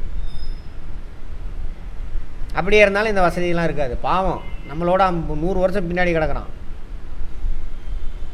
இதுக்கு முன்னாடி நல்ல வேலை, இதுக்கு முன்னாடி இன்னும் ஓவராக இருந்துச்சு. அந்த வடக்கன்ஸு அங்கேருந்து இங்கே வேலைக்கு வர வரையும் திராவிட இவங்க வந்துட்டு தமிழ்நாட்டை சீரழிச்சிட்டாங்க. அங்கெல்லாம் வளர்ந்தெல்லாம் பயங்கரமாக பிச்சுக்கிட்டு போயிட்டுருக்கு. நான் இப்போ பேசிக்கிட்டு 10 வருஷத்துக்கு முன்னாடி நடந்தது. உங்களாம் வட இந்தியா கொண்டு போய் விடணுண்டா அப்படின்னு சொல்லிட்டு இங்கேயும் கம்பேர் பண்ணி நான் பேசிக்கிட்டே இருப்பேன். இன்றைக்கி எவிடன்ஸ் அவனுங்களே எல்லாம் சாரையாக வந்துட்டானுங்க. தாராபுரத்தில் இறங்குறானுங்க 10 பேர் அன்றைக்கி. அது சின்ன ஊர் தாராபுரம். அங்கே இறங்குறான் 10 பேர். ஓமலூருக்கு போகிறான், வந்து சப்ளை பண்ணுறான் வடக்கன்ஸு. அங்கே டீ கடை, பஜ்ஜி கடை, சமோசா கடை போட்டுருக்கான் ஓமலூரில். அது ஒரு ஊரா நமக்கு? குட்டியூண்டு ஊர். அது தப்பாக சொல்லலை. அது விடுங்க, அது ஒரு சின்ன கிராமம். அது கரெக்டாக அங்கே வந்து உட்காந்துருக்குறான். அப்படின்னா பார்த்துக்கோங்க அவங்க ஊர் எவ்வளோ மோசமாக இருக்கணும். அது பரவாயில்லைங்க, இளமில்ல ஒரே ஒரு ரோடு தான் இருக்குது. இப்படி ஒரு கிராஸ், இப்படி ஒரு கிராஸ், அவ்வளோதான். அங்கே 4 பேர் கடை வச்சுருக்கிறான் வடக்கன்ஸ். இப்போ தான் தெரியுது, ஓ வட இந்தியா இன்னும் நமக்கு ஏன்னா இந்த வசதியெல்லாம் செஞ்சு கொடுக்கல. போக்குவரத்து வசதி எல்லா கிராமத்துக்கும் அப்பயே 70லேயே என்ன பண்ணாங்க? அதனால தான் எல்லாம் பெரிய பெரிய ஜமீன்தார்ட்ட தான் பஸ் சர்வீஸ்லாம் இருந்தது. எல்லாத்தையும் பிடிங்கி வாங்கினார். உன் குடும்பத்துக்கு எத்தனை ரூட்டு வேணும் அதை மட்டும் வச்சுக்கோ, நீ பிழைக்கணும்ல அதுக்கு மட்டும் வச்சுக்கோ, மற்றவங்களாம் எழுதி கொடு எல்லாத்தையும். எவ்வளோ காசு வாங்கினார். வாங்கி எல்லா கிராமத்துக்கும் பஸ் போகணும். அப்போ எடுத்த ஸ்டெப்பு தான் இன்னமும்.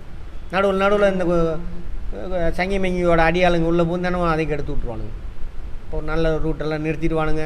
4 பேர் தான் போகிறான், நிறுத்துவான். அப்போ போக்குவரத்து வசதி இருந்தானா அதில் காய்கறிகள் தூக்கி போட்டு கொண்டு வந்து விற்கலாம். யார் செஞ்சது அதிகம்?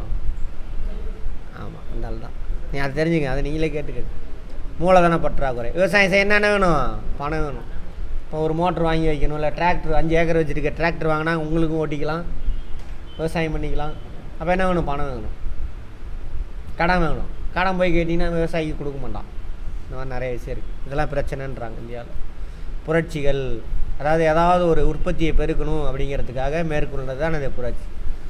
ரெவல்யூஷன், மஞ்சள் புரட்சி, எல்லோ ரெவல்யூஷன். கேட்பாங்க, எண்ணெய் வித்துக்களுக்காக ஏற்படுத்தப்பட்ட புரட்சி எவ்வாறு அழைக்கப்படுது?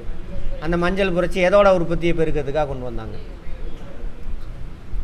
நீல புரட்சி, ப்ளூ ரெவல்யூஷன், மீன்கள் உற்பத்தி, பழுப்பு, தோல், கொக்கோ, மரச்சார்பு உற்பத்தி. ஆமாம், பழுப்பு, பர்பிள் ரெவல்யூஷன். தங்க நூலிலை புரட்சி, சணல் மஞ்சளாக தானே இருக்கும். அப்படி பொன் புரட்சி, பழம், தேன், தோட்டக்கலை. சாம்பல், பொன் புரட்சின்னா என்னது? கோல்டா?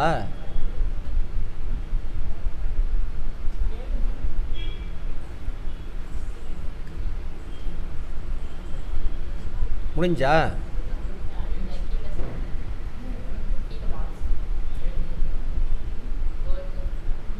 Golden revolution, fruits, honey production. ஒன்று தானா? Golden fibre revolution. இது பொன் நார் புரட்சி. தங்க நூலிலையா? ஆமாம், தங்க நூலிலை. இது தங்க புரட்சி. சாம்பல் புரட்சி, உரங்கள். சாம்பல் உரம் தானே, அப்படி நான் வச்சுக்கோங்க. இளஞ்சிவப்பு புரட்சி, வெங்காயம். இளஞ்சிவப்பாக இருக்கா? மருந்து பொருள், இறால் இதில் வந்துடுதா? அப்போ அது ப்ளூவில் வரல, அது மீன் மட்டும்தாங்க. சரி. பசுமை புரட்சி, அனைத்து வேளாண் உற்பத்தி எல்லாமே அடங்கும் அதில். ஆனால் பசுமை புரட்சியில் பயிர் முக்கியமானது எதுனாக்கா கோதுமை, நெல். அதுதான் பெஸ்ட்டு. வெள்ளி புரட்சி, முட்டை, கோழி. வெள்ளை கோழி இருக்குல்ல, பிராய்லர், முட்டை. வெள்ளி இலை புரட்சி, பருத்தி. Silver revolution, silver fibre revolution. சிவப்பு புரட்சி, இறைச்சி, மீட்டு உற்பத்தி, தக்காளி உற்பத்தி அதில் வருதா? வட்ட புரட்சி, உருளைக்கிழங்கு வட்டமாக இருக்கா? வட்ட புரட்சி. வெண்மை புரட்சி, பால் உற்பத்தி. ஆன்சர் பண்ணுங்க. இவ்வளோ பெரிய படம் வச்சுருக்கானுங்க பாருங்க. டேஷ் மண்ணில் இரும்பு ஆக்சைடு அதிகமாக இருக்கும். எந்த நிறுவனம் இந்தியாவில் உள்ள மண் வகைகளை 8 பெரும் பிரிவுகளாக பிரித்துள்ளது? ஆறுகள் மூலம் உருவாகும் மண். இந்தியாவில் உயரமான புவியீர்ப்பு அணை.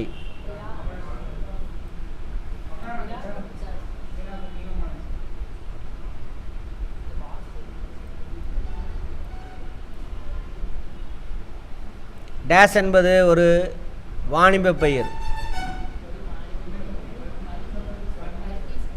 பருத்தி. மற்றதெல்லாம் உணவு பயிர். கரிசல் மண் டேஸ் எனவும் அழைக்கப்படுது. பருத்தி மண். உலகிலே மிக நீளமான அணை.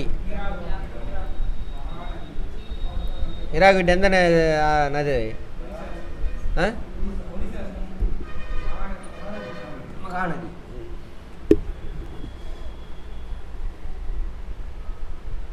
இந்தியாவில் தங்க இலை பயிர் என அழைக்கப்படுவது. பழங்கள், காய்கறிகள் மற்றும் பூக்கள் பயிரிடுவது என்பது தோட்டக்கலை துறையாகும். உலகில் இந்தியா மா, வாழை மற்றும் சிட்ரஸ் பழங்கள் உற்பத்தியின் முதலிடத்தில் உள்ளது. இதெல்லாம் இல்லவே இல்லை தானே. அப்போ அந்தளவுக்கு வச்சுருந்துருக்கானுங்க, நடுவில் கட் பண்ணியிருக்கானுங்க. சரிதான். அது யார் சொன்னது தவறுன்னு? முதலிடம். ஆமாம், மா வாழையெல்லாம் நம்ம தான் ஃபஸ்ட்டு உலகத்துலேயும். ஓகே, இருக்கும். ஆமாம், ஆரஞ்சு இதெல்லாம் இருக்குல்ல, அதுவும் மத்திய பிரதேசம். அங்கே எல்லாமே அந்த ட்ரை ரீஜன் பார்த்தோம்ல, மலைமறை பிரதேசம், அங்கே ஃபுல்லாகவே இதுதான் சிட்ரஸ் ஃப்ரூட்ஸ் தான் இருக்கும். அதுவும் அந்த சம்பல் பழதாக மத்திய பிரதேசம்லாம் போகிறப்ப ட்ரெயினில், நான் அப்போ சொல்கிறேன் 2001 ட்ரெயின் நின்றோம். அங்கங்கே பக்கத்தில் பார்த்தோம்னா ஒரே ஆரஞ்சு மரமாக இருக்கும் மத்திய பிரதேசத்தில். நாங்கள் ட்ரெயினை விட்டு இறங்கி போய் பறிச்சுட்டு பை எடுத்துகிட்டு ஓடியாந்துருவோம். நாங்கள் எத்தனை 150 பேர் போனோம் என்சிசியிலேருந்து, இங்கேருந்து டெல்லிக்கு. பை எடுத்துகிட்டு வந்து எல்லாத்துக்கும் கொடுக்குறது. செம ஜாலியாக இருந்தது. ஃபுல்லாகவே அதுதான் இருக்கும். அவன் நிறையா இருக்குல்ல, அவன் கண்டுக்க மாட்டானுங்க. அதெல்லாம் காடு, அங்கே வீடு ஒன்று கூட இருக்காது பக்கத்தில். செம்பல் பள்ளத்தாக்கு. அடுத்தது வண்டல் மண் ஆறுகளின் மூலம் அரிக்கப்பட்ட படிய வைக்கப்பட்ட முக்கிய பொருட்களால் ஆன ஒன்று. கரெக்டா? நெல், கோதுமை வண்டல் மண்ணில் நன்கு வளரும். ஓகே, காரணம்லாம் கிடையாது, 2 சரி, அவ்வளோதான். பொருந்தாததை தேர்ந்தெடு. இதானது பிளான்டேஷன், தோட்டப்பயிர். மற்றெல்லாம் உணவு பயிர். காதர், பாங்கர், வண்டல் மண், கரிசல் மண். இது எல்லாம் என்னது? வண்டல் மண் வகை. ஆற்றுனால் உருவாகிறது. வெள்ளப்பெருக்கு கால்வாய். கரிசல் மண் எதில் உருவாகும்? வெரி குட், பீடபூமியில். வெள்ளப்பெருக்கு கால்வாய், வற்றாத கால்வாய், ஏரிப்பாசனம் கால்வாய். இது எல்லாமே ஆற்றோடு தொடர்புடையது. பொறுத்துக. இந்தியாவின் சர்க்கரை கிண்ணம் எங்கே அதிகமாக விளையுதோ அதை போடுங்க, அவ்வளோதான். உத்தரப்பிரதேசம். 1. காஃபி,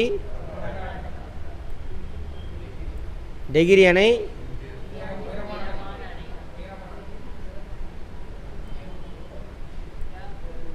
ஹிராகுட், தோட்டக்கலை, தங்க புரட்சி. தோட்டக்கலைக்கு அது ஒரு வகையான புரட்சி தானே. அதெல்லாமே தோட்டக்கலை சம்மந்தமானது தான். அங்கே மேலே பார்த்தது அவ்வளோதான். இதோட இது முடிஞ்சுது. அடுத்தது இந்தியாவோட வேளாண்மை முடிஞ்சா. இன்றைக்கி என்னென்ன பார்த்தோம்? இந்தியாவோட நேச்சுரல் வெஜிடேஷன் பார்த்தோம். அப்புறம் என்னது? அக்ரிகல்ச்சர். அடுத்தது வளங்கள், தொழில்கள், என்னென்ன ரிசோர்ஸஸ் இருக்குது, அதாவது செகண்டரி செக்டார். இது வளங்களுமே பிரைமரி தான், மைனிங்கில் வரும்.